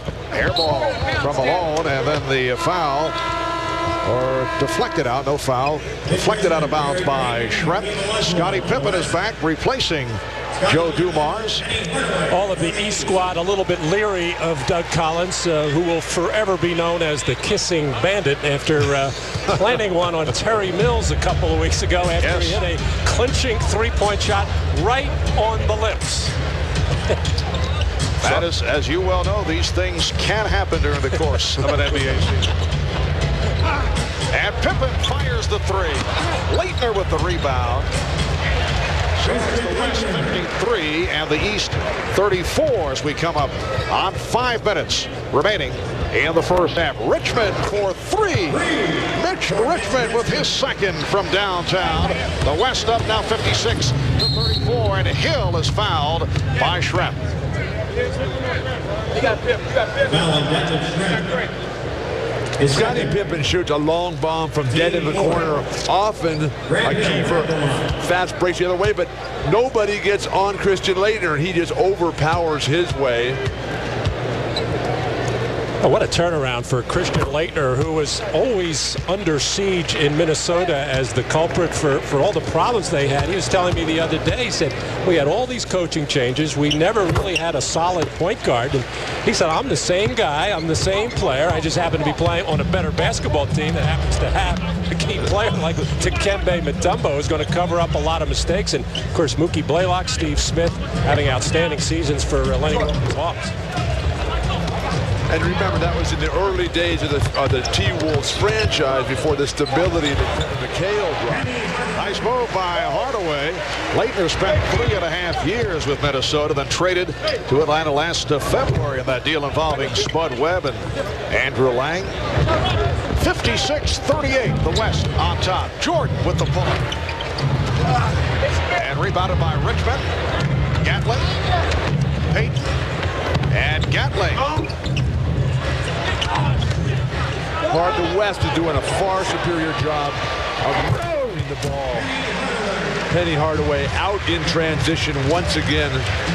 I think Penny's the guy that could really step up here. He's been playing so well. It's really been overlooked with all the emphasis that's constantly around Jordan. And then, of course, Grant Hill. Penny is right there. Open 3 for Schrempf. The West leading 56-40, and the ball goes back to the West. Now, the last 2 times we saw Penny Hardaway try to throw ahead to Michael Jordan, that time Grant Hill, although he's not really in a position to catch and do anything with it. And Gatling not able to hit. Hardaway pops it down. Here's Hill with Richmond. Hill sweeping in. Grant Hill. So that's his 3rd field goal. He had shot 11 of 18 over his first 2 All-Star games. He now has 8 points, and it's now a 14-point lead for the West. They had one stretch led by as many as 23. And again, the East on the run. Jordan delivers to Pippen. Pippen able to slice through, and it leads to a timeout called by the West. Well, one of the best plays for the Eastern squad has been not to get back on defense. And that'll get you open for some breakaway plays. But this one, the defense was set. But Hardaway knifes through the lane, able to use the left hand nicely. Here, never bothered to get back on defense. A little cherry picking, but the East will take it to try to get back into this ballgame. I detect a correlation to the East surge with Jordan, Pippen, Grant Hill, and Penny Hardaway returning to the lineup. And it's a 14-3 run by the East. Certainly has helped that the West has missed its last 6. Scottie Pippen putting it down on the drive. 3:05 remaining. First half.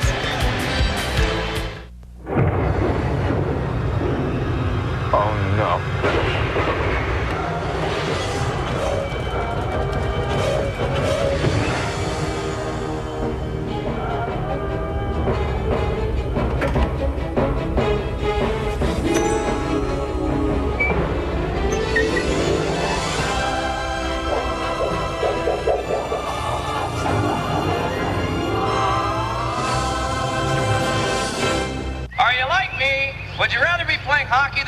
this office building. You know that NHL Face-Off 97 was rated best hockey game by EGM. Realistic give and goes and one-timers with icon passes. Less work, more hockey! It's our opinion at Acura that a luxury car should be quiet. It should cradle its occupants in astonishingly soft leather and burled walnut. And with a 3.5-liter power plant, it should be anything but a Sunday drive in the park. Introducing the Acura RL, the new flagship from Acura. Pizza Hut employee memo number 11. Even more pepperoni. There are some folks who wish pepperoni was its own food group, so for them, we're going to put an insane amount on our Pepperoni Lovers pizza. How many pepperoni pieces? 93 on a large. 93? 93? 93? 93? Yep. Every large Pepperoni Lovers pizza now gets 93 slices. Hey. Put them under the cheese. Put them over the cheese. If it's pepperoni they want... I named my dog Peppy. That's how much I like pepperoni. It's pepperoni they'll get. Pizza Hut, making it great again and again. Next Sunday at the special time of 2:30 Eastern, a big NBA doubleheader on NBC. First, a rematch of that Super Sunday one-point thriller when Kemp and the Sonics battle the LA Lakers. Then, last year's Eastern Conference finalists meet again as Michael and the Bulls host Penny and the Magic. Next Sunday at 2:30 Eastern on NBC.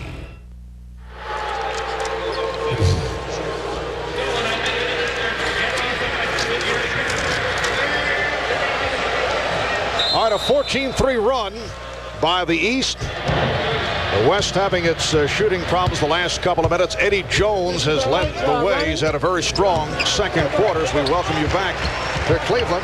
The West leading by as many as 23, now up by 12 points. Good ball movement here by the West, and Richmond fire. Schrempf with the back tap handled by Leitner, and here comes Hill. Hardaway, back to Hill. Grant Hill has the touch. 10 points for Hill. It's a 10-point West lead. Mark, Penny Hardaway is distributing that ball beautifully and so effortlessly on the money every time. A thing of beauty. Peyton. Well, they've missed 8 straight shots. Current combination on the floor for the East has helped bring them back. Nice move by Jordan. And then pitches out to his teammate, Scottie Pippen. Jordan with a show the ball maneuver, but Elisha did not go for it. With the runner.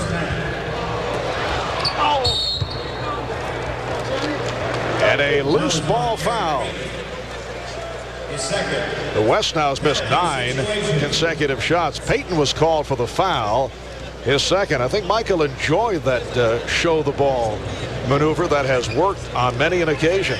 Well, you know, Keem Olajuwon, one of the best defenders of all time, but he's not going to get caught out on the floor trying to do anything with Michael Jordan. He's going to give him that jump shot all day long and try not to get embarrassed by any means on getting beat on the dribble. Michael Jordan, Scottie Pippen, and the Chicago Bulls. Delighted for Steve Kerr, who won the long-distance shootout with extraordinary shooting last night. Steve arrived here in Cleveland from the West Coast late. He had trouble making it in time for the required media session, so he called NBA Vice President of Basketball Operations Rod Thorne to tell him, and Rod told Steve, this was last Thursday, don't worry about it, nobody wants to talk to you anyway. But the electricity in the air while Kerr was putting on that incredible demonstration of shooting and the concentration you see in that young man, fabulous. They wanted to talk to Steve after that performance last night. A minute 40 remaining in the first half. Richmond lost it off his foot. Leitner's outlet. It's a 4-on-2, and then Hill mishandled. And it was very fortunate that a violation was not called. As much as Christian Laettner dislikes playing center, Jordan in the middle. Right in the face of Sean Kemp. So the East is now within 7. Laettner's doing a good job holding down the middle. Helps if you got Jordan, Grant Hill, and Penny and Glen Rice. On a 19-3 run by the East, and they keep coming. So the West now leads by only 5 At one time, it was a 23-point Bulls. Just under 1 minute left in the first half. Draws the foul. Foul on Christian Laettner. Jordan starting to take over. When you can score on Shawn Kemp in the low post, there's nothing better than busting the big guys. And then Penny with the layup and Jordan over the top. One time down the court, you face up Shawn Kemp and a turnaround post up, and then you tip over Akeem. He's pretty good. Fine observation, Bill. Michael Jordan now 9 points, 6 assists, 7 rebounds. 22nd timeout has been called. Well, right here, let's take a look ahead to a much anticipated NBC show next Sunday. Asteroid. It's the biggest action-packed disaster of February, and it hits home next Sunday. Don't miss a minute of the action. That's Asteroid next Sunday right here on NBC. Doug Collins talking to his squad. Doug, who has done a sensational job bringing the Pistons to the 3rd best record in the East. Chicago owning the best record in the Eastern Conference, but Phil Jackson coached the All-Stars last season, and NBA rules do not allow back-to-back appearances as head coach. And a reminder, coming up at halftime, the 50 greatest players will be introduced. Should be some emotional moments on the court here. Bill Walton among the 50. And I know you are excited about that introduction. A lot of great things in my life have happened, Marv, but nothing, absolutely nothing, has topped this. And a hacking foul. It is on Richmond. We're down to 42 seconds left in the first half. Are you talking about working this telecast, or are you talking about the inductions? Both, Marv. It got so special yesterday that Bill Russell was even signing everybody's autographs. You're kidding. Absolutely not. Bill was in there smiling and laughing and going around signing everybody's books. You may receive a bill in about a week. Jordan sweeping through. And the West now leads by only 4. How about the smile on Michael's face? He said, I haven't done that in about 7 years. The old launching pad on the missed free throw. Nice box out. And the East will get it back. The West has missed its last 10 shots. They led at one point 53-30. They were up by 23. Here's Hardaway from 3. Yes! The West by only 1. And they're holding for a final possession of this first half. Well, the West has had no answers for the versatile lineup of the East. They have beaten them in every area. Elijah Wan with a beautiful move. So the West finally able to hit. It's a 27-7 run. Final seconds of the first half, and Jordan was looking to throw to his right. Looked like he wanted to give it up. It was batted out of bounds. Last touch by the West. Right now, only 0.2 of a second showing on the clock. And nobody's walking over there to take it out of bounds. Lobbed a penny at the hoop right here. Yeah, this will need a deflection to count. And here it is. Did he get it off in time? He caught it, said Hugh Evans. Would not have counted. Was not a tip. Must be a tip. So, a very entertaining first half in this 47th NBA All-Star game. The West by 3 at halftime. Normally when you play the Chicago Bulls, you warn your team about Scottie Pippen and Michael Jordan doing this on missed free throws, and usually everybody's in position to stop it. Here in All-Star competition, nobody even expected it, and there goes Michael. Actually, Mitch Richmond tried to grab on and hold, but Michael just whipped around him. And Michael Jordan, 12 points, 9 rebounds, 6 assists. Grant Hill with 11. They led the surge in the second quarter. Eddie Jones with 10 points for the West. Gary Payton with 9. But the story in the final minutes of the second quarter, the combination of Jordan, Hill, and Hardaway. And Michael Jordan enjoying the moment. Stay tuned for the Prudential halftime report that's coming up shortly. And we'll also be able to watch the introduction of the 50 greatest players of all time. But right now, let's go to Ahmad Rashad with Grant Hill. Ahmad?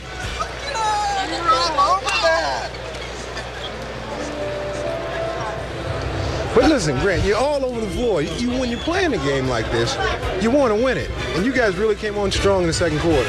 Yeah, you know, the West team came out with a little bit more energy. And, you know, in the second quarter there, Doug just said, hey, let's go out there and give it all we got. And, you know, you got Michael out there, and he got us going. And I think we're down 3 now, so now it's a ball game. Could you try to stand up a little bit longer? You've just been on the floor quite a bit. Yeah, I've been falling. I got knee bruises all over the place. I'm falling all over the place. I'm the dirty man. I'm the Kurt Rambis. But now, how important to play in an all-star game like this with all these 50 great players in attendance? It's tough, a little pressure. You know, it's one being here on national television, being in an all-star game, but then you got guys who idolize all your life in attendance here, and get a little nervous. But I think once you get through those nerves, go out there and play basketball and have fun. All right, I look forward to a strong second half. So do I. I hope so. All right, thanks, Grant. Back to you, Marv. All right, Amon, and coming up in a moment, Bob Costas with the Prudential halftime report. That's right after these messages.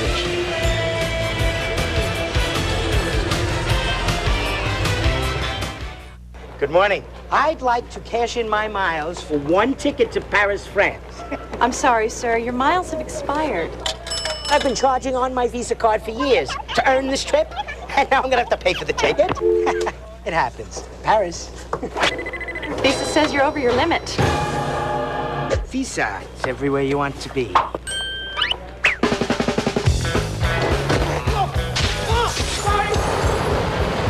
Oh, Paris, if I told you what I've been through.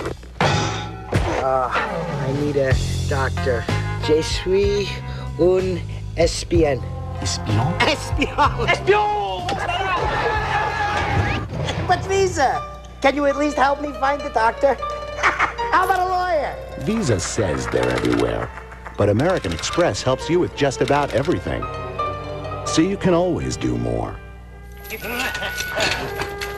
I do not get French fashion.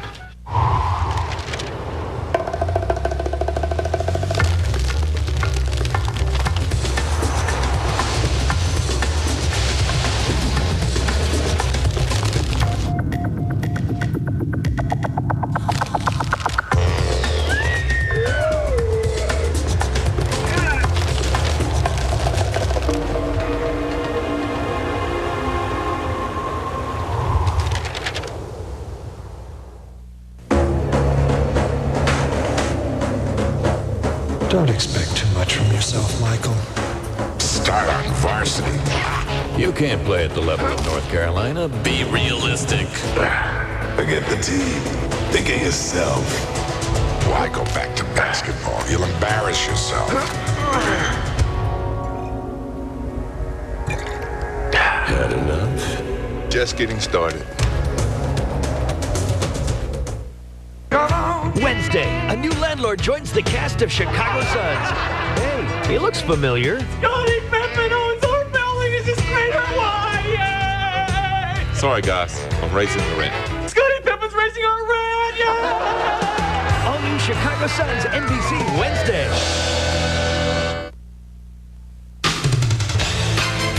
This is the Prudential Halftime Report, brought to you by Prudential, bringing strength and stability to America's families through insurance, healthcare, real estate, and financial services. Halftime of the NBA All-Star Game in Cleveland with the Western Conference leading the East 60-57. A 23-point deficit has been whittled down to 3. Well, they just finished playing the duet by way of technology between Nat and Natalie Cole, unforgettable, and some unforgettable moments are being relived here in Cleveland as they celebrate the 50th anniversary of the league. 49 of the 50 players selected as the league's greatest are alive. Only Pete Maravich has passed away. 47 of the 50 are here. Shaquille O'Neal hurt and back in Los Angeles. Jerry West, who would be on the short list of the greatest players ever, undergoing surgery. He's missed here this weekend, but 47 of the 50 are here. And now we turn it over to the public address announcer at Gund Arena, Jeff Shreve, to meet those 47 all-time greats. Ladies and gentlemen, please direct your attention to the court and welcome the 50 greatest NBA players of all time.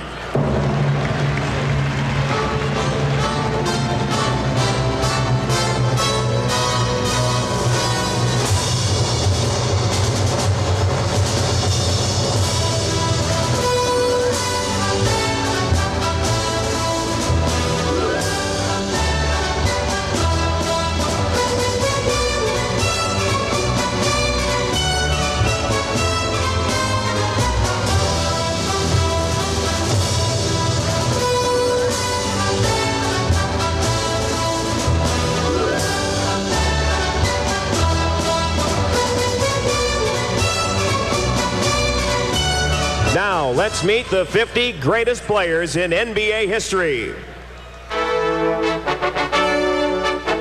Here are the guards.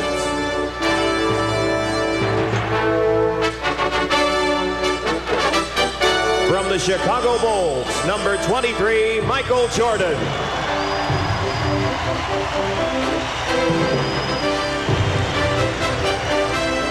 From the Utah Jazz, number 12, John Stockton. From the Houston Rockets, number 22, Clyde Drexler. From the Detroit Pistons, number 11, Isaiah Thomas.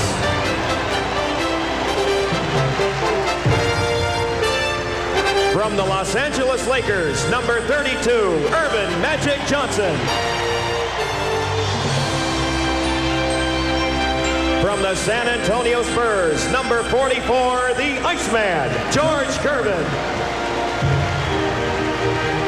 Represented by his two sons, Joshua and Jason. From the New Orleans Jazz, number 7, Pistol Pete Maravich.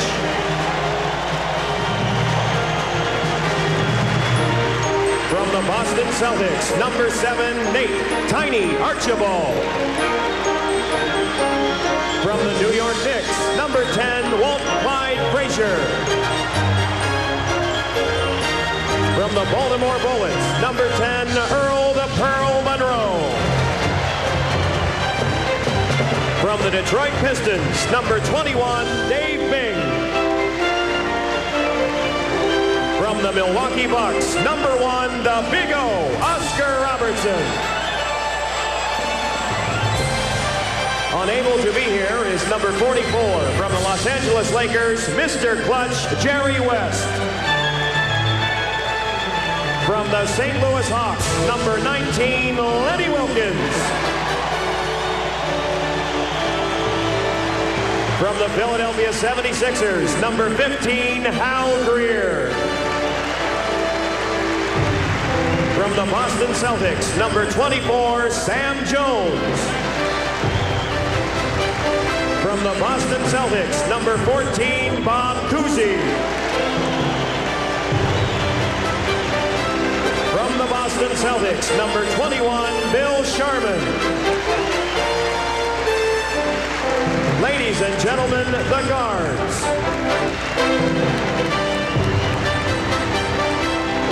And now here are the forwards.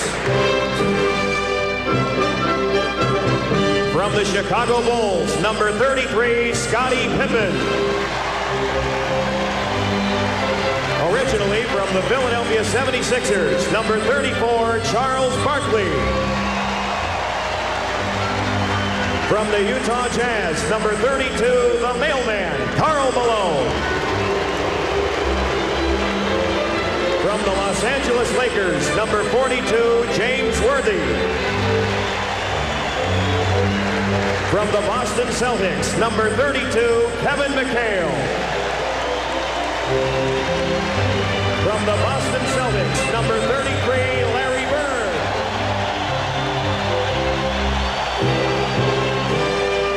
From the Philadelphia 76ers, number 6, Dr. J. Julius Erving. From the Washington Bullets, number 11, the Big E, Elvin Hayes. From the Philadelphia 76ers, number 32, the Kangaroo Kid, Billy Cunningham. From the Golden State Warriors, number 24, Rick Barry. From the New York Knicks, number 32, Jerry Lucas. From the New York Knicks, number 22, Dave DeBusschere. From the Boston Celtics, number 17, John Hondo Havlicek. From the Los Angeles Lakers, number 22, Elgin Baylor. From the St. Louis Hawks, number 9, Bob Pettit. From the Syracuse Nationals, number 4, Dolph Schayes. the Philadelphia Warriors, number 11, pitching Paul Arizin. Ladies and gentlemen, the forwards. And now here they are, the centers.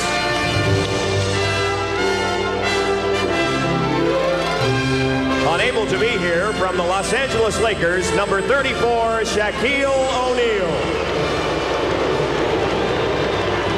From the San Antonio Spurs, number 50, the Admiral, David Robinson.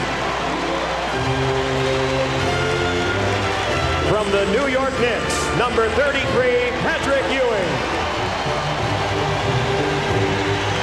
From the Houston Rockets, number 34, Hakeem the Dream Olajuwon. A former member of the Boston Celtics, number 00, the Chief, Robert Parrish. From the Philadelphia 76ers, number 2, Moses Malone.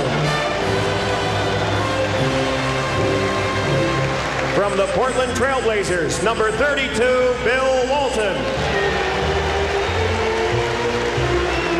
From the Boston Celtics, number 18, Dave Cowens. From the Los Angeles Lakers, number 33, Kareem Abdul-Jabbar.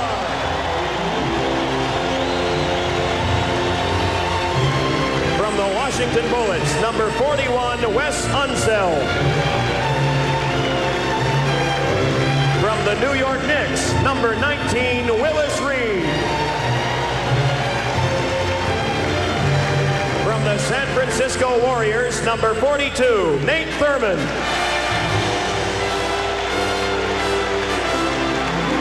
From the Los Angeles Lakers, number 13, Wilt Chamberlain.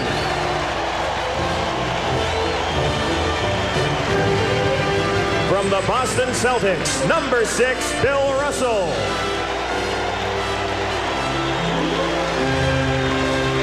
From the Minneapolis Lakers, number 99, George Mikan.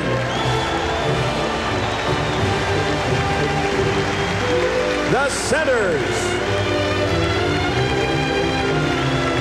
Ladies and gentlemen, let us salute together the greatest NBA players of all time.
Time of overwhelming hype in sports, there was something moving about how simple that was and how authentic it felt.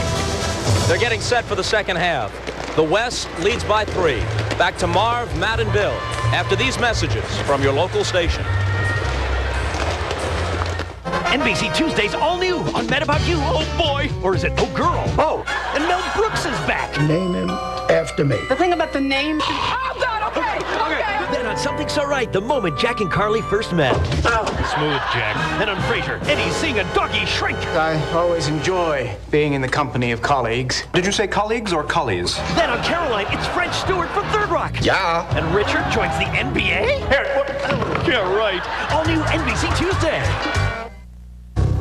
When the cold cruelness of winter drifts in, Dodge Caravan is there to get you out. Caravan offers lots of options that help take some of the bite out of winter, like anti-lock brakes, sliding doors on both sides, and the ultimate winter fighter, a full-time all-wheel drive system.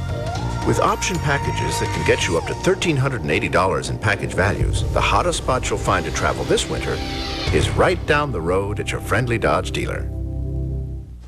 Mom, it's easy. Just open this window, type http://dinosaurs. Wait. Getting on the internet can be intimidating. Okay. .net/tilde. What's a tilde? But now with internet access from Ameritech, it's as easy as point and click. Mom, what did they teach you in first grade? Ameritech, your link to better communication. Jimmy's Miracle, Monday. You're watching the 1997 NBA All-Star Game on NBC. Monday, it's a special 1-hour Third Rock from the Sun. No, really, it's a full hour of Third Rock on a special night. Which one? Monday. And Dennis Rodman will be there. Don't worry, boys. Catch the funniest hour on earth. A special Third Rock from the Sun, NBC, Monday. God bless television. Did you know that when you turn on a light, you're witnessing African American history? You may know that Thomas Edison invented the light bulb, but not everyone knows that the carbon filament inside, which makes it light, was invented by Louis Latimer. Over 100 years ago, Latimer's carbon filament changed the world forever. So turn on the light and learn how other African Americans changed the course of history. Celebrate Black History Month. I think I had a shot for all occasions. I practiced hook shots, I practiced my finger roll, I practiced jump shots. You know, the finger roll took it over. That was just a great shot for me. Just roll it over their fingertips, you know, and they think they got it and it just roll over. Everybody can dunk, but everybody can't finger roll.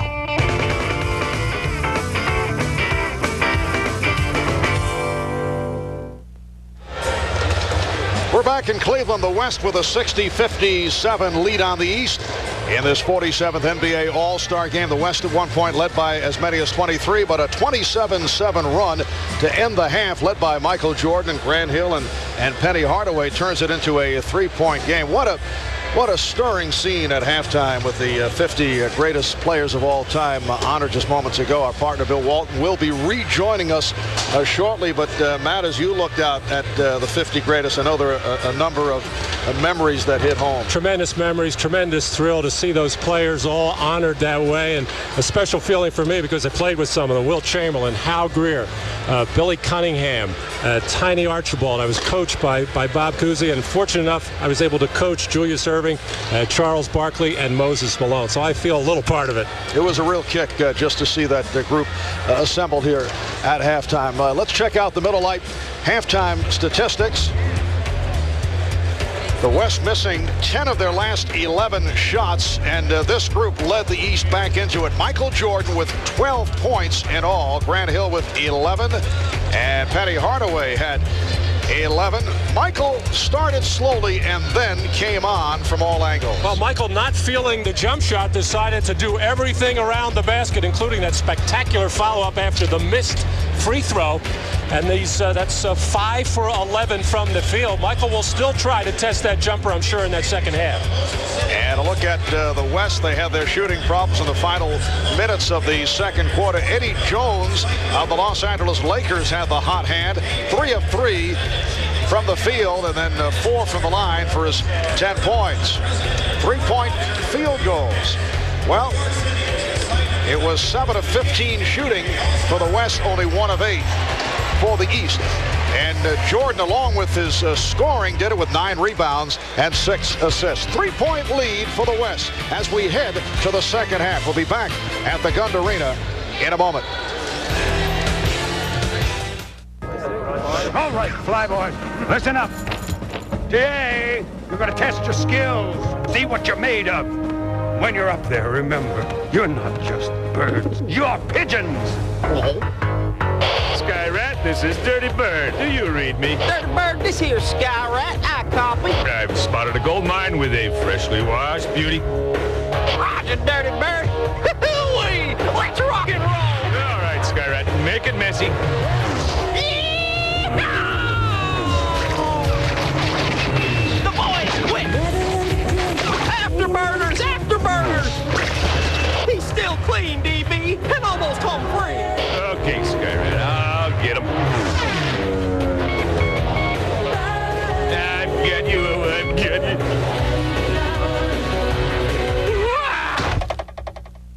critic.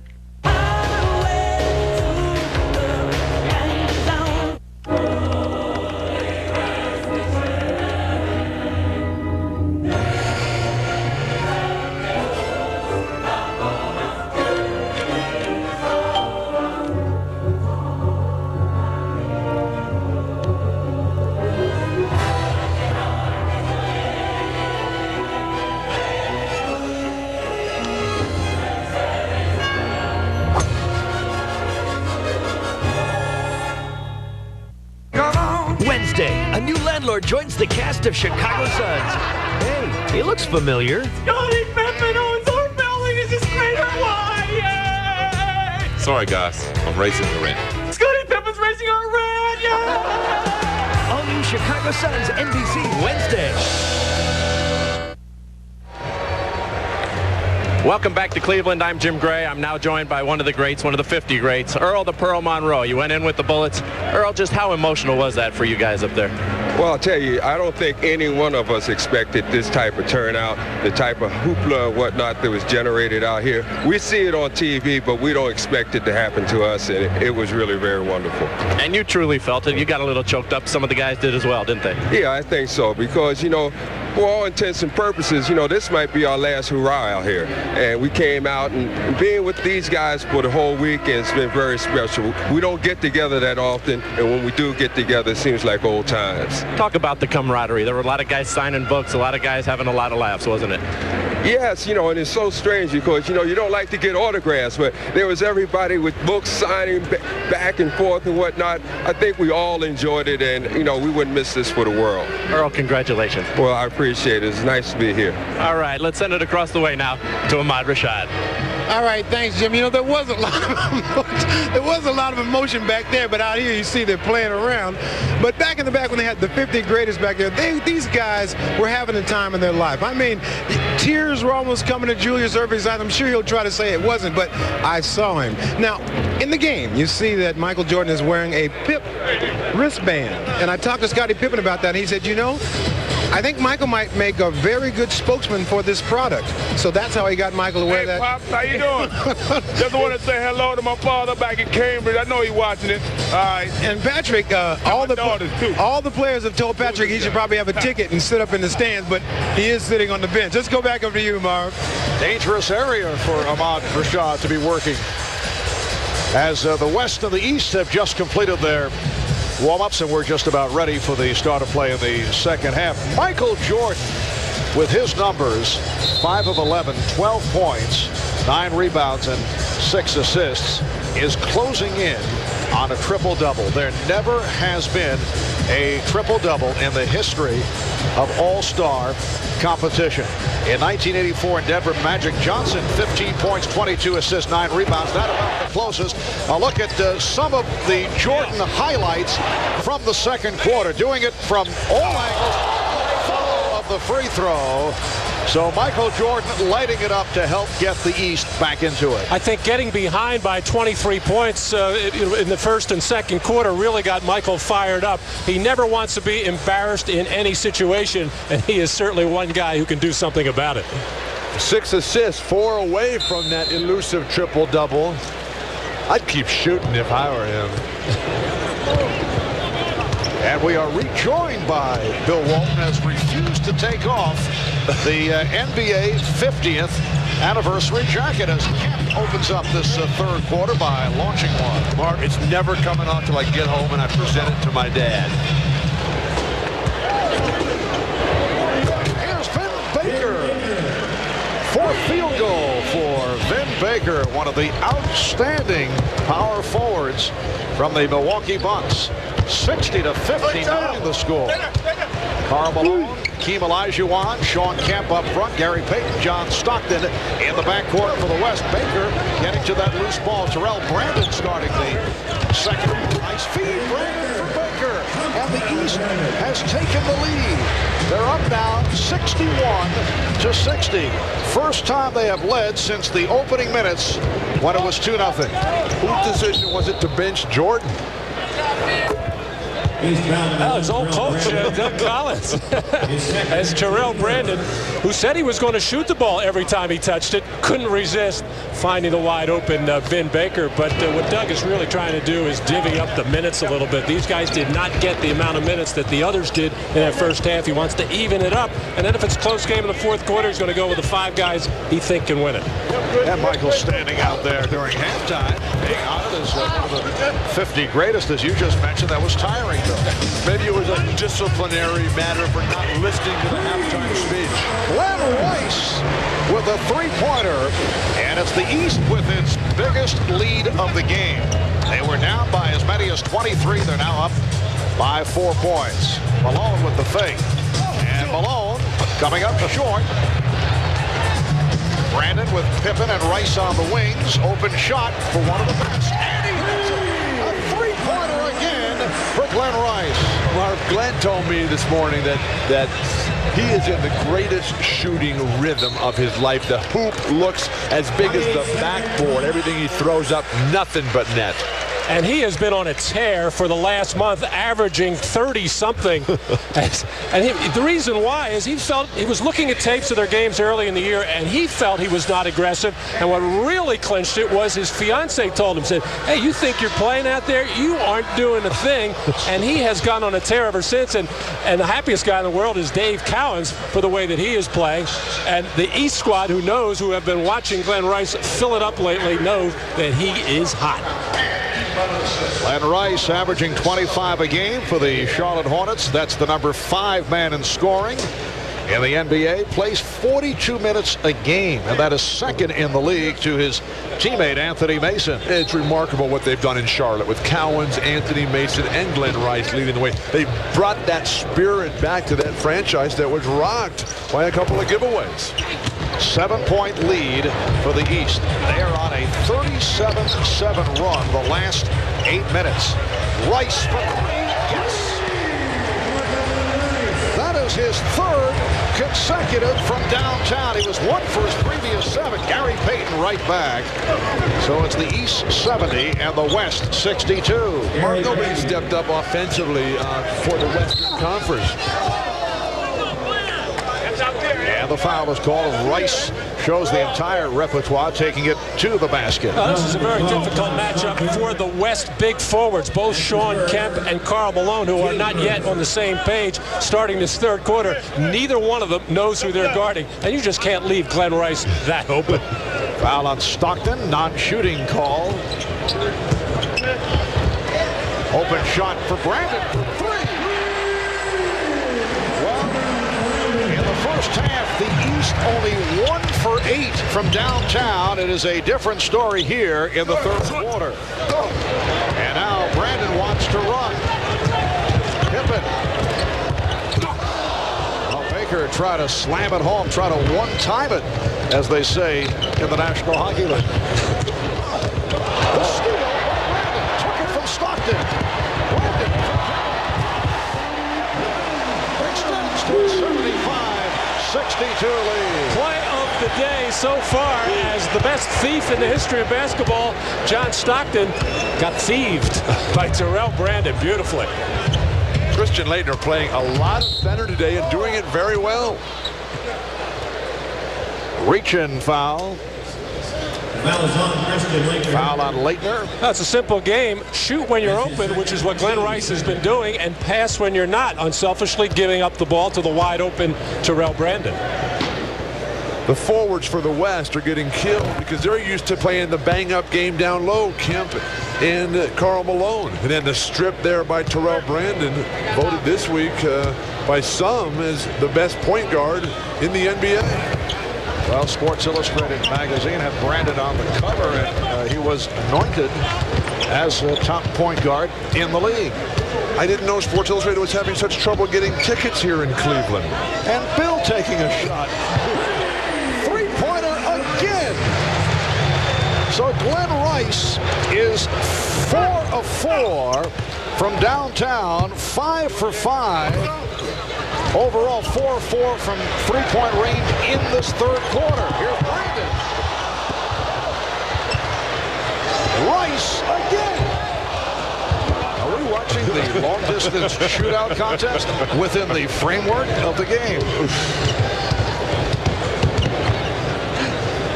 78-63, the East up.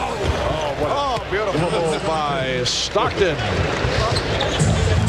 You know, Marv, even in all-star games, matchups are important, and even though Malone and Kemp are the starters and starting the third quarter, they just can't find Glen Rice. It's just not in their makeup to go play a guy on the perimeter that can shoot the ball as well as Glen Rice. 7:20 left in the third quarter. Nice fake. And a series of fakes by Hakeem Olajuwon.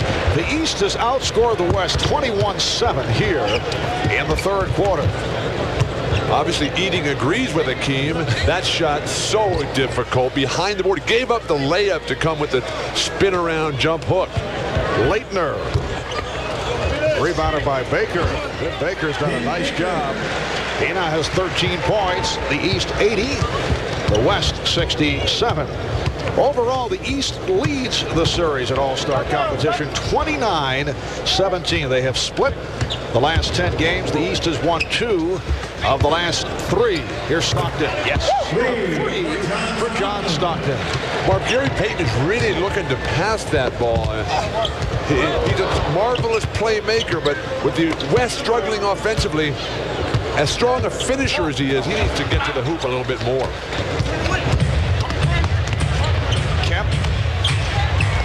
Handing it off to Payton, who was in a very difficult position, out of bounds.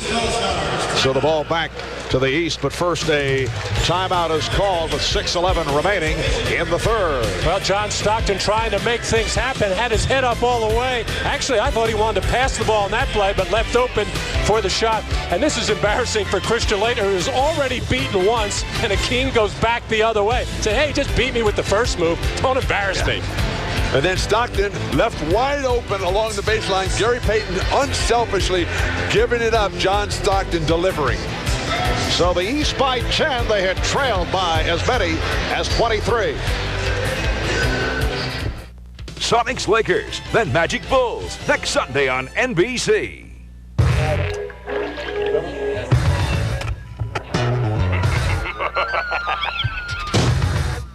Check this out, we back at GP's show. Look here, I'm back this year, newer and improved. Now, what makes it possible for Joe to earn such a good living?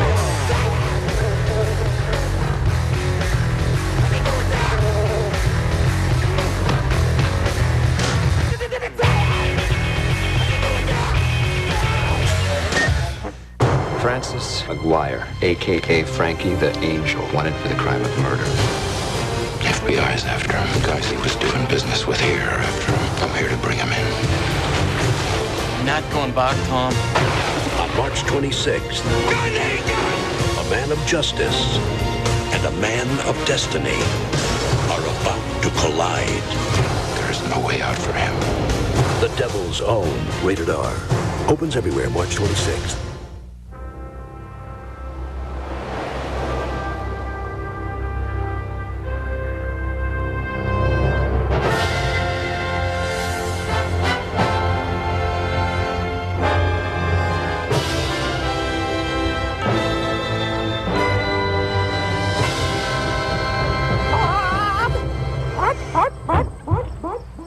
Well, guess that answers that question. The NBA All-Star Game is brought to you by Budweiser, Beechwood aged for a crisp, clean, classic taste. By Nissan, who reminds you that life is a journey. Enjoy the ride. And by Microsoft Software. Where do you want to go today? Well, based just 30 miles from Gund Arena, the Goodyear Blimp, Spirit of Akron, giving us that exterior, very high shot from above the Gund Arena. All-Star Weekend in Cleveland, and indoors 1,500 media credentials issued for the weekend. In fact, the number of international media members covering this year's All-Star Game will actually be greater than the number of American media members at the 1981 All-Star Game, the last time that Cleveland played host to the All-Star extravaganza. Close to 300 international media members are on hand here tonight. And we are delighted to be with you, Marv Albert, with Matt Gukas, Bill Walton, Bob Rashad, Jim Gray, Bob Costas handling the hosting duties. Here's Terrell Brandon with the shot clock running down. 80-70 the score. The East with a 10-point lead. The story in this third quarter, Glen Rice, 12 of his 14 here in the 30s, hit 4 3-pointers. Akeem Olajuwon. So Akeem with 11. And Rudy Tomjanovich has come with Eddie Jones to try to cool off Glen Rice if he can. It's a tough job once a guy is that hot.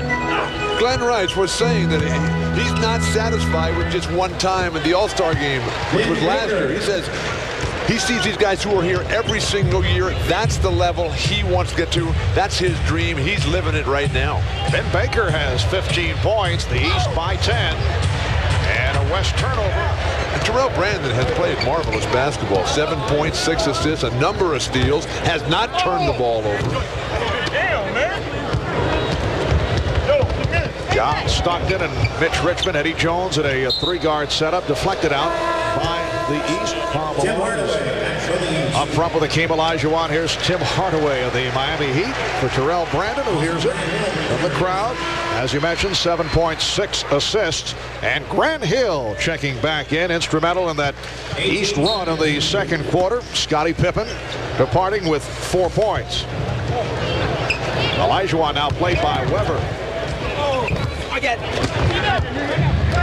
Just under 5 minutes remaining in the third quarter. East with the ball. They lead by 10.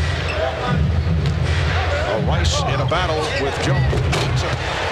Excellent interior post passing by Chris Webber that time. Eddie Jones, who was marvelous in the first half and is really one of the game's best defensive players, just outmatched. This is an extremely tough matchup for the West trying to guard Rice.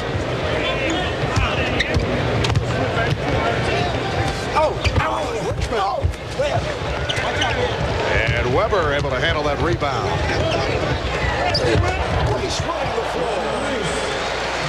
Now, Bill, this is not a statement, as Dave Cowan's enjoying the moments as he watches his guy, Glen Rice. This is not a statement against big men like yourself, and there are still several here in the game. Well, because I'm labeling them. And a foul is called. Foul on Jones. And Glen Rice wants to show that he is not just a perimeter shooter, that he has improved his post game as Eddie Jones was hung out to dry on the front there. And here running the break as big Chris Webber, who can pass the ball, delivers that one right on time. Okay, Marv, let's hear the big man. Well, with some of the key big men not in action today because of injuries, Patrick Ewing of the Knicks, Alonzo Mourning of Miami. Charles Barkley is a large force, but not one of the big men. Shaquille O'Neal, David Robinson, right? David Robinson. He wasn't well, but he would be here. All right, but the game has opened up. Obviously, we'd rather see some of those guys here, but we're having, I think, one of the more attractive All-Star games in years, and the reason is that guys are able to flow a little bit more, and there's more room, obviously, to drive the lane, and I think that has added to what has taken place here. Nice move.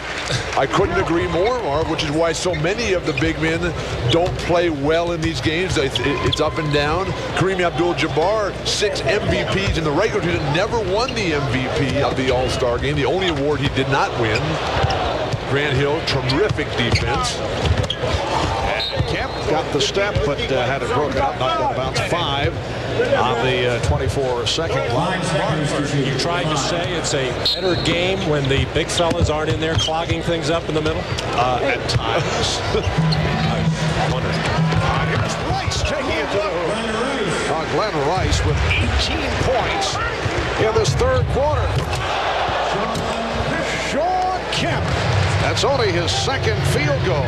18 points in the quarter for Rice. 18 of his 20 is an all-star record.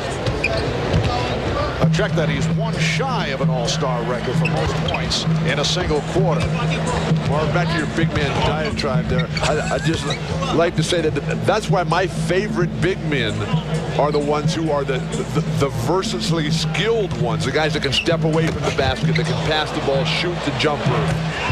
And not just the big galoots who stand underneath the basket and try to throw down slam dunks. Those big galoots.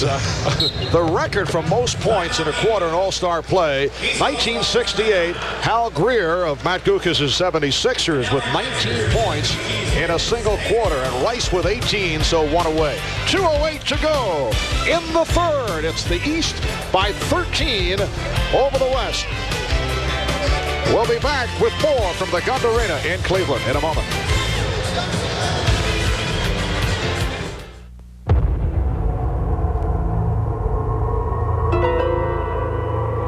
Kareem steps in and gets Russell for the tip, and Maravich controls. The pistol now brings it up court, fires to Magic. Oh, no look pass to Elgin Baylor, who shoots. It's blocked. Barkley dives and hurls it back into Kuzi, with Isaiah scrambling back on D. The Kuz spots Bird, who launches one. Oh, backdoor alley-oop to Grant Hill, who slams it home. Can you believe The Miller Brewing Company salutes the NBA at 50. To impress the jailer set, one mustn't allow perspiration to run amok. Thus, I introduce a new superior approach to powerful protection. New Right Guard Clear Stick. All the wetness and odor protection of a white stick, now in a powerful clear stick. So clear, there's no flaky white stuff. Now perspiration hasn't a chance with this new advance. New Right Guard Clear Stick. Anything less would be uncivilized.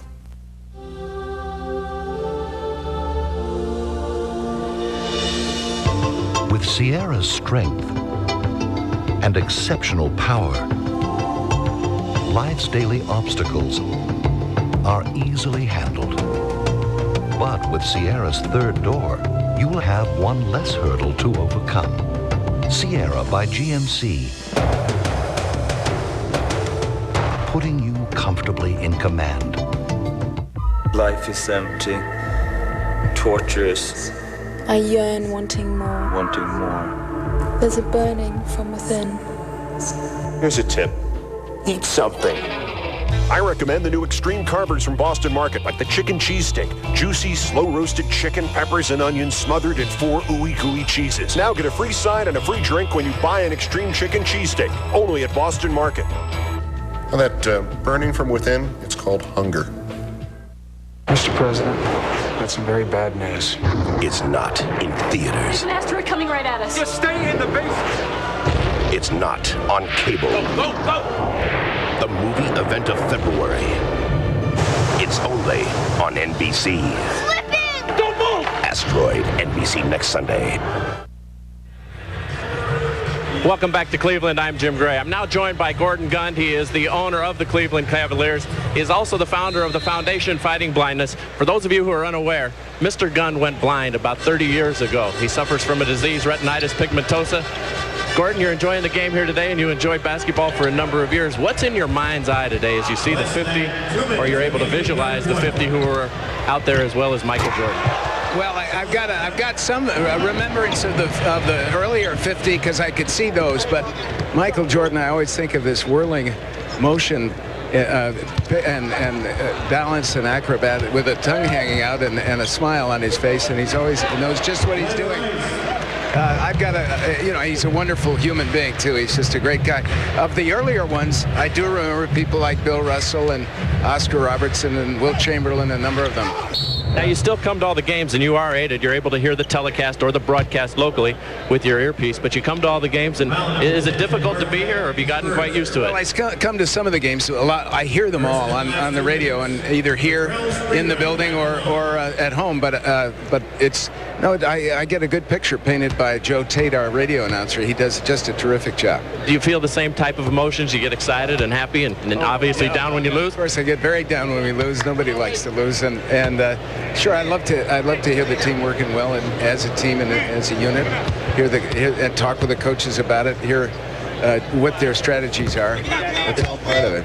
Gordon, congratulations to you and your wife, Luli, and your brother. It's quite a tribute to you and your family that the game has come here to Cleveland. Thank you. Well, it's been tremendously exciting for us. Thanks very much, Jim. All right. Gordon got quite an inspiration to all of us. Marv?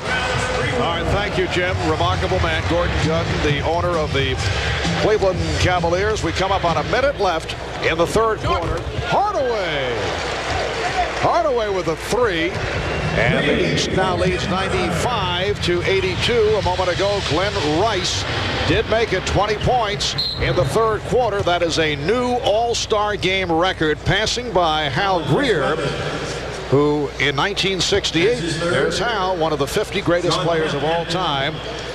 Hal Greer had 19 in a quarter, and Glen Rice is also online for most points in a half. The record is held by Wilt Chamberlain, and he will take this very badly.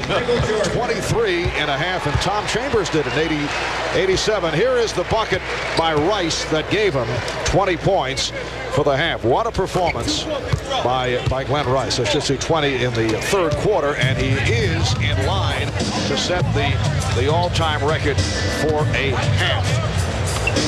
3 away from Chamberlain and Chambers. 40 seconds left in the third. And a loose ball foul is called. It is on Baker. Let's go over to Ahmad Rashad.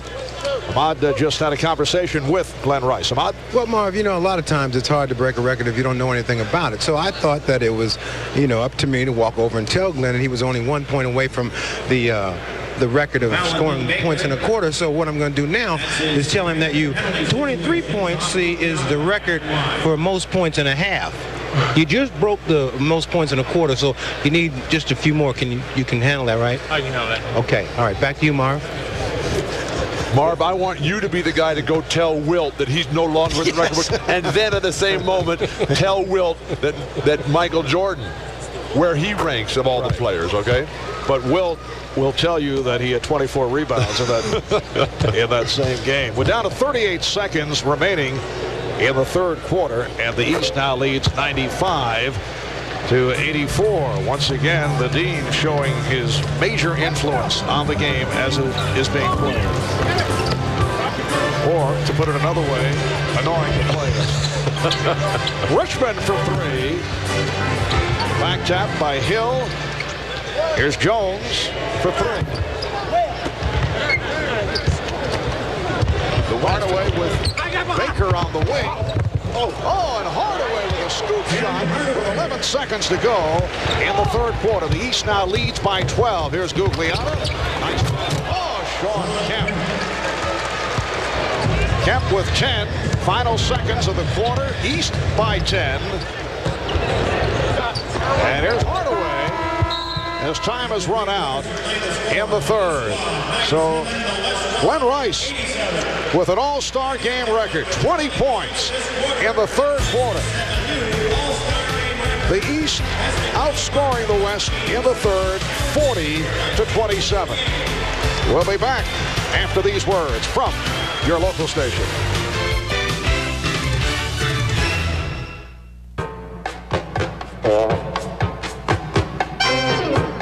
What you think? Oh, no. Nice. What the Bravada thinks. Decrease coefficient of friction, divert torque to adjust wheel velocities. With its exclusive Smart Track system, the Bravada automatically reacts to changing road conditions. So with no buttons to push or levers to pull, you can let it do the thinking. Oh, no. Marbles? Hill gave me this shirt personally, says he likes my moves. Penny gave me this shirt because he modeled his game after mine. Well, Hill and I carpool to work every morning. Penny was going to give me his card, but I wanted the jersey instead. Hill and I exchanged recipes. Look under Sprite bottle caps, and you can win free Sprite or authentic Grand Hill or Penny Hardaway jerseys. Then, make up a better story. Penny's my cousin. Well, Hill played the guitar at my bar mitzvah.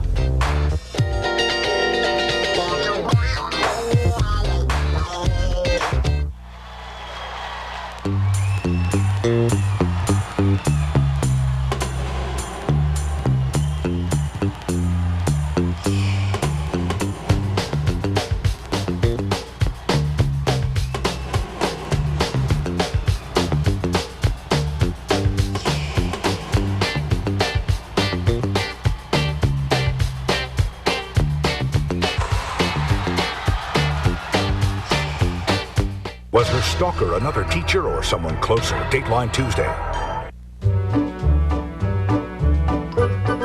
Ever wonder what happened to the kid who always ran the projector? Or the guy who won the science fair? Or the computer geek you knew in college? Well, we hired them. Hello, Ameritech. May I help you? Introducing Internet Access from Ameritech, with customer service 24 hours a day, 7 days a week. Ameritech, your link to better communication. He saw.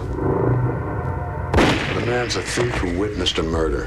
One man knows the truth. He's a burglar. Who's gonna believe it? One man holds the key. You know who did it, don't you? So would you. The most powerful man in the world has just met his match. He'll make a mistake. Then what? Then I'd kill him. Clint Eastwood. That's entirely unacceptable. Absolute Power. Rated R. Opens everywhere Friday. Jimmy's Miracle. Monday. This copyrighted telecast of the National Basketball Association may not be retransmitted, reproduced, or rebroadcast without the express written consent of the NBA. Ahmad Rashad back at Gund Arena here in Cleveland, and just moments ago, Glen Rice just broke the quarter record. Yeah, see, and you look back, and Hal Greer held it, right? Right. And this is Wilt Chamberlain, who looked back and said, sorry about that, Hal. Well, now, do you know that the other record is most points in a half is 23, held by you? Yeah, you mean that's going to go to you think? I'm just trying to tell you that. Oh, well, I can do something about that. It hasn't gone yet, though, right? No, not yet. Well, I can do something about that. Even if I have to go back and put on some sneakers. You heard it here first. Maybe a comeback. Ahmad? All right, thank you, Ahmad. Wilt knows that he's in trouble. Well, threatening Doug Collins might help to yank Glen Rice out of the lineup. Well, there is the rundown. Most points in a half. The record shared by Wilt Chamberlain, Tom Chambers. There's Glen Rice, who scored 20 of his 22 points in the third quarter. So 3 away from tying the record of Wilt Chamberlain, Tom Chambers. Nice backdoor lead, but Mutombo could not put it down as this fourth quarter gets underway. The East with a 97-87 lead. Mitch Richmond got the step and then whipped it out. Here's Latrell Sprewell coming up short on the three-pointer. The East squad with Penny Hardaway, Joe Dumars, and Michael Jordan in a 3-guard setup with Dikembe Mutombo and Chris Webber. Webber on a spin and then lost the grip. Webber recovers. Dumars. Yes, a 3 for Dumars. It looks like Michael Jordan content right now to just sort of run the club, set guys up. He knows he has plenty of shooters out there to dropping back defensively. And Schrempf's pass off the mark. Here comes Jordan. Michael Jordan with a change of direction, then slipped it to Chris Webber. Jordan. Hardaway back to Jordan. Give it to him again. Joe Dumars has had a superb season, rejuvenated with the Detroit Pistons. Kind of stepped aside last season, looking to get Allen Houston into the offense, and he has reemerged as a force. Fires the 3. And again, it comes to the East as Hardaway kept it alive. Here's Mutombo with a inside move. Is that what you were talking about, Marv? Yes. Foul on Guglielmo. Well, for the past several weeks, online, our own Bill Walton has analyzed his greatest players of all time. And this week, we announced the complete results of who you, the fans, voted as the greatest of all time. Plus, Steve Snapper Jones providing a midseason NBA report card. And Steve will give us his analysis of this year's rookie class. It's all at NBC.com/sports. And I'm told the voting for centers, Kareem Hakeem with 70% of the vote. Hakeem Olajuwon 22%. Bill Russell at 5% and Wilt Chamberlain at 3%. You be sure and give Wilt this news, okay? We ought to send Ahmad back to Wilt to inform him of that poll, but I have a feeling that the participants, as they say, skew young and may not have seen Russell and Chamberlain. 2-on-1. Schrempf puts it up for Sprewell. Makes the catch and lays it in. Almost a 3-second violation as they were patty caking with the basketball there. As Penny Hardaway not looking at Joe Dumars in that last possession, caught one right in the chops. The East leading 101-89. 9.5 remaining in the fourth quarter. Hardaway. Penny Hardaway to the reverse. He has 13 points, and the East up now 103-89 before a capacity crowd of 20,592 at the gun in Cleveland. And a timeout is called. Loose ball foul was also called on Hardaway. We have 9:14 left now in the fourth quarter. Here's that reverse by Penny Hardaway. The East 103, the West 89. Happy birthday, NBA. Where you treat me this way, from dawn to dusk. You take me 100,000 miles, it's just not enough. Well, I'll go the distance, baby, and I'll rise above. 'Cause I know you're always gonna hurt the ones you love. The highly durable Tacoma 4x2. Toyota trucks always come through. You know, AT&T is making long-distance calls from home simple. And now, a guarantee. Guarantee? Yeah, okay. If you're not satisfied that their prices are competitive, you get a month of long-distance free. Up to $100 worth. Right. I have AT&T. It's the best value. They got the most powerful network. Yeah. What if I call if you have any questions, just call it. 1-800-COMPARE. I have a sister. This is not the time. AT&T quality, service, and guaranteed competitive prices, so you never have to worry about long-distance prices again. And this is a guy thing, right? Schick brings you the shaving system for sensitive skin. Is this a sensitive part? Designed to give a smooth shave with less irritation.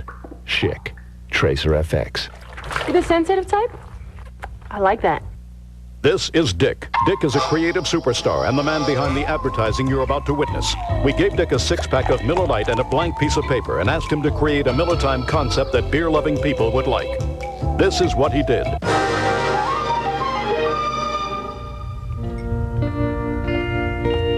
Adios, amigo, adios, my friend. The road we have traveled has come to an end. Adios, amigo, adios, my friend.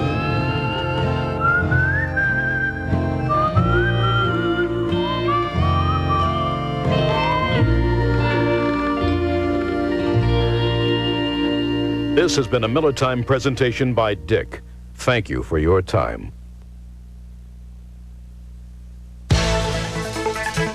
Miller Genuine Draft presents a classic moment of the NBA at 50.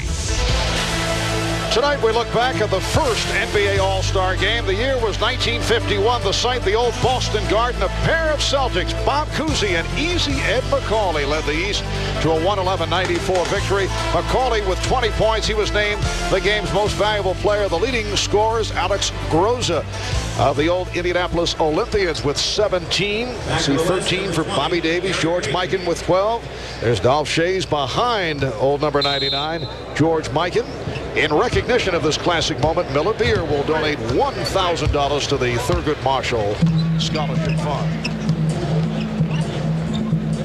3 minutes in, fourth quarter. Marv Albert with Bill Walton and Matt Dukas, and Kevin Garnett back on the floor, showing the outside touch for Kevin in his second year with the Minnesota Timberwolves. That is his first All-Star field goal. Marv, Kevin is one of those guys who can do it all and continues to grow so very young. You're looking at at a guy who's going to be here every year now for the next 15 or 20 years. And as that Timberwolves franchise continues to mature and excel, watch out.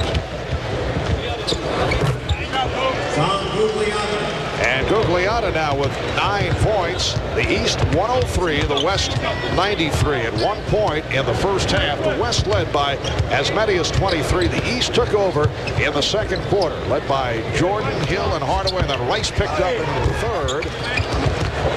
And the West trying to make a comeback. Here's Payton. Payton taking all the way. Changed his mind. Could not be handled by Sprewell. Back comes Hardaway. There's Dumars for 3. The save by Hardaway. Gary Payton really looking to pass that ball.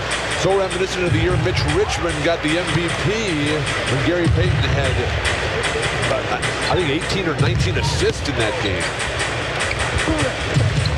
Pass intended for Jordan. And the pass on the way. Broken up.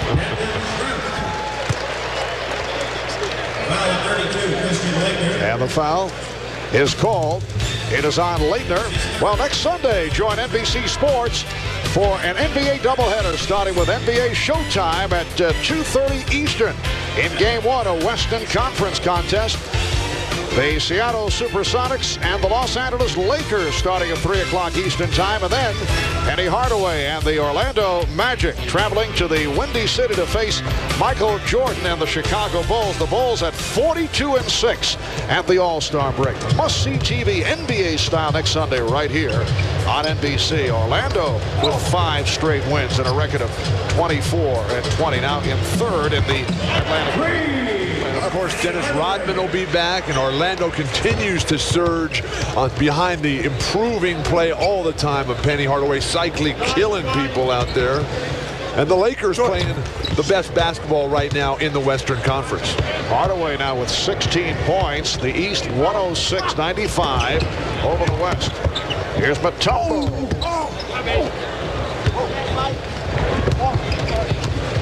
Payton.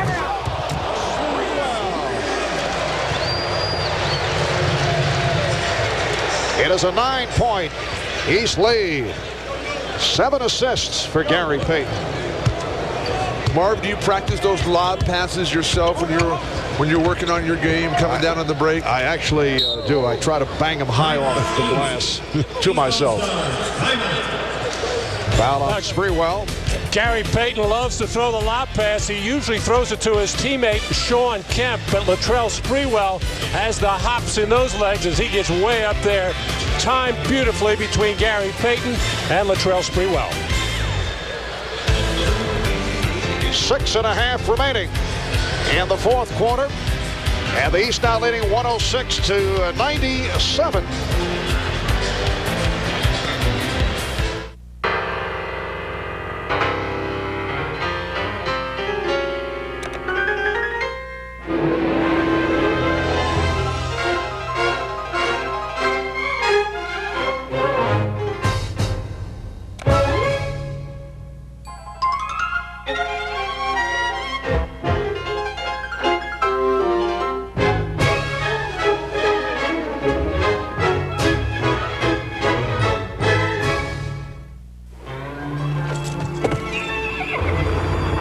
With its heavy-duty payload and towing capacity, you've got yourself a full-size truck. A Toyota T100, ready to go to work. Yet offers a surprising level of comfort and sophistication.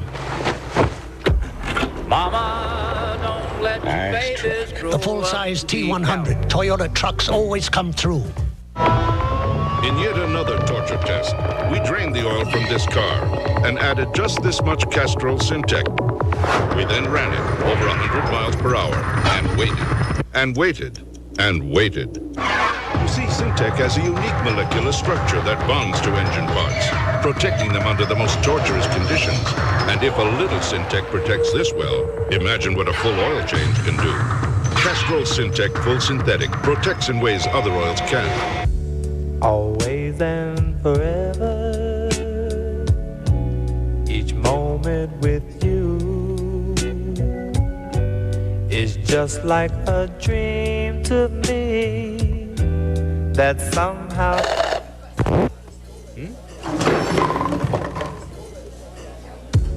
always and forever.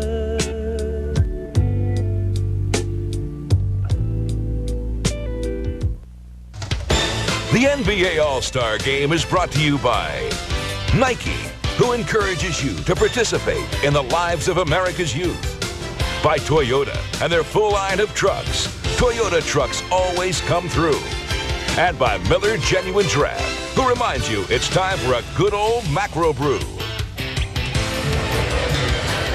Well, the aerial shots this evening being provided by the Goodyear Blimp, Spirit of Akron. We welcome you back to Cleveland. A look at the Rock and Roll Hall of Fame. Bill and I'm spending hours, I myself, looking for Jay Black and the Americans. Not there. There's so much to do on All-Star Weekend. And here in Cleveland, the jam session has provided a terrific time for everyone, boys and girls, testing their basketball skills. Rebecca Lobo providing some tips. The NBA All-Star Weekend, a lot of fun for people of all ages. Well, we did spend much time at the Rock and Roll Hall of Fame. Beautiful celebration here. The city of Cleveland, the Cavaliers themselves have done a perfect job of hosting this celebration of the greatness of the sport of basketball. Oh, Michael Jordan with that hard drive off the spin, and he was fouled by Chris Gatling. That'll send Jordan to the line. I'm sure Michael Jordan is aware that he is just 2 assists shy of a triple-double. He's not thinking pass on this play, and he just went right down Broadway with almost no resistance. You say you know he's aware? You have the feeling that Ahmad is tipping Ahmad is up to some chicanery over there. Well, he is 2 assists away from a triple-double. There has never been a triple-double in the history of all-star play. So Michael Jordan with 14 points, 10 rebounds, and 8 assists. Oscar Robertson, Magic Johnson were both 1 assist away from a triple-double in previous all-star. Oh, Jordan called for the hard foul on Garnett. Marv, at the All-Star shoot-around yesterday, the practice session, Garnett and Sean Kemp were putting on a slam dunk exhibition for the fans. That was a thing of beauty. They were looking down at the rim. Kevin Garnett is the second youngest to ever play in an All-Star game. Magic Johnson, the youngest by 3 months. Bill, you mentioned earlier that Kevin is still growing. Literally, he's actually 7 feet, but his coach Flip Saunders just says he's 6'12" because Kevin, at this point in his career, does not want to be a center, although other teams are guarding him with the center. And, of course, in this game, he has played some of the center position, but he may just reinvent the so-called small forward position because he has all of those types of skills, being able to shoot from the perimeter, handle the ball, and pass. And a wonderfully agreeable young man. Did he agree to do something for you? Is that Leitner with the bucket and the foul? So Christian Leitner will go to the line. When Kevin Garnett first went up to Minnesota, and Kevin McHale, who runs the operation up there, was showing him around and said, well, here's the equipment room and whatever you would like. And Kevin said, wait a second. You mean I don't have to go out and buy my own shoes? And Kevin said, Kevin, you can have as many pairs of shoes as you would like. The East up 111-99.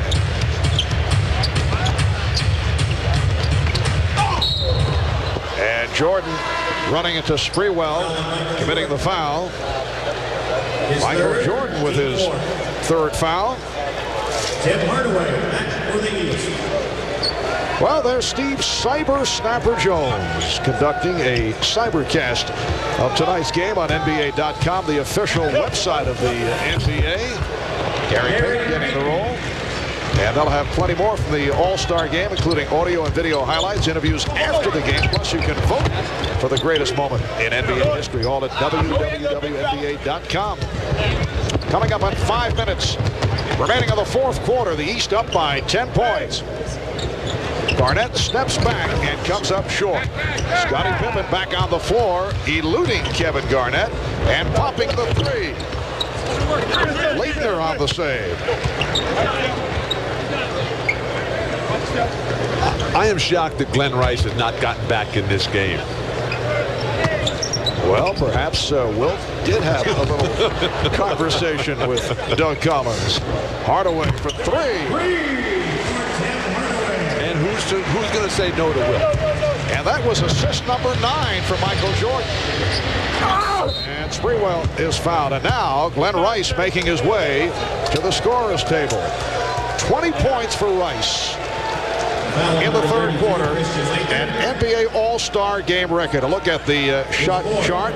The red indicating shots made. And he was on fire from three-point range.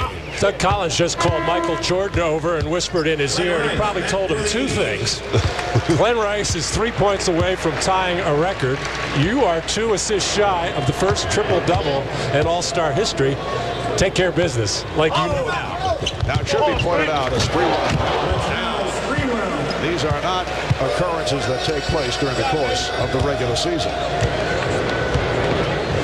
But the fact that the thing's a bit on the loose side in All-Star play, the stats do become of significance, and they are being passed on. The East is up by 10. Jordan 1 assist away from the first ever triple-double in an NBA All-Star game, and Rice 3 points away from a record for most points in a half that is held by the combination of Wilt Chamberlain and Tom Chambers. Here's Jordan with an opportunity. Has Pippen in.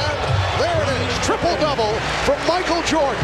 The first ever in the history of the NBA All-Star game. His 10th assist in the game. And here comes Pippen with Hardaway the triple.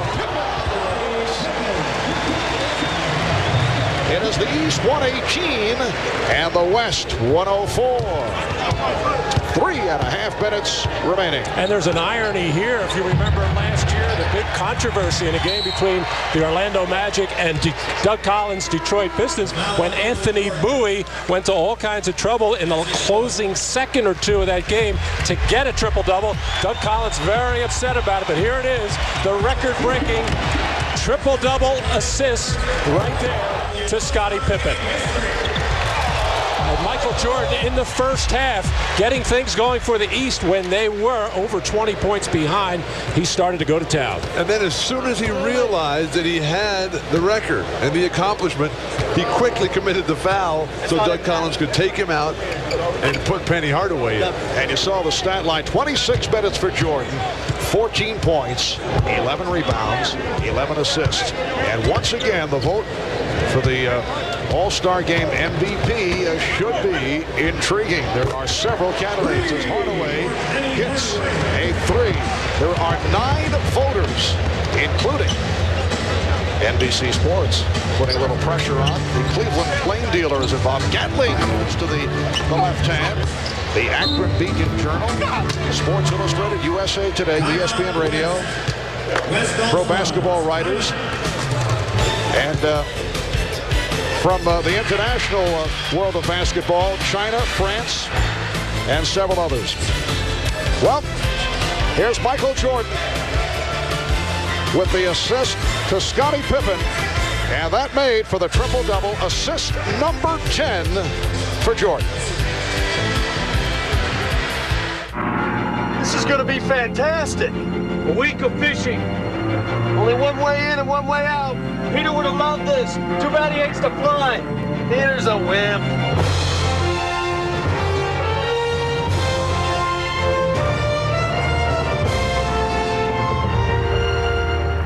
Peter? How was the in-flight movie? The new Ford Expedition. The only way to get there. Offense gets the glory. But defense wins the game. This spring, they're the team to beat. I look at you, I see nothing but trouble. I kind of like trouble.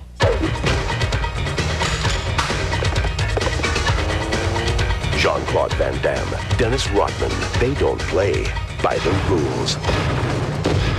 Double team. Who does your hair? Siegfried or Roy? No hurt jokes today, okay? This film is not yet rated. Opens everywhere April 4th.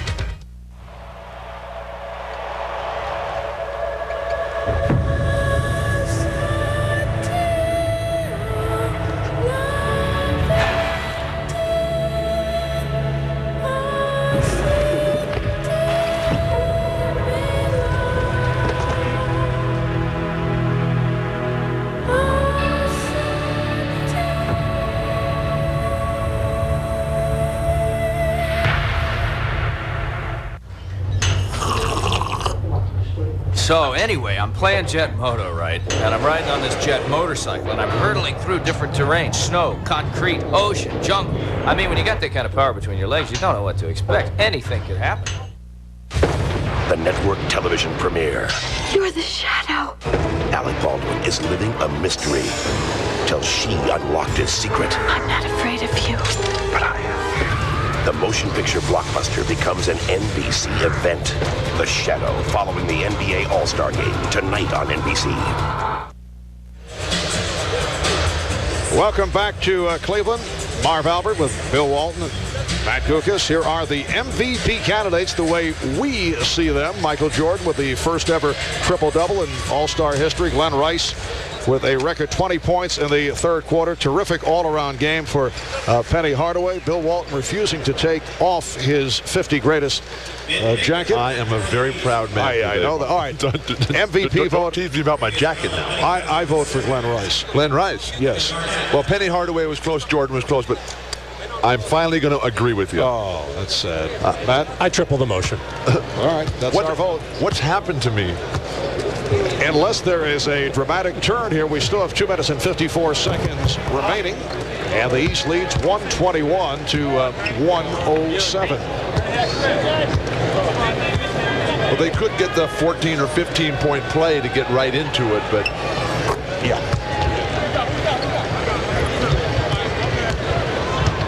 Terrell Brandon of the hometown Cleveland Cavaliers handling.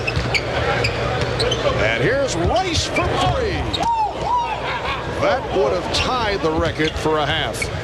Is Wilt down there shaking the basket? He's over there chattering away. Chris Gatling with the air ball. Gatling 0 for 6 from the field. But really, Chris Gatling, Marv, is the most unlikely of all All-Stars. The serious injury that he's recovered from completely, of course. With the brain surgery, with the metal plate in the head from a teenage accident. He was actually headed to a vacation in Mexico. Schrempf was able to put it down.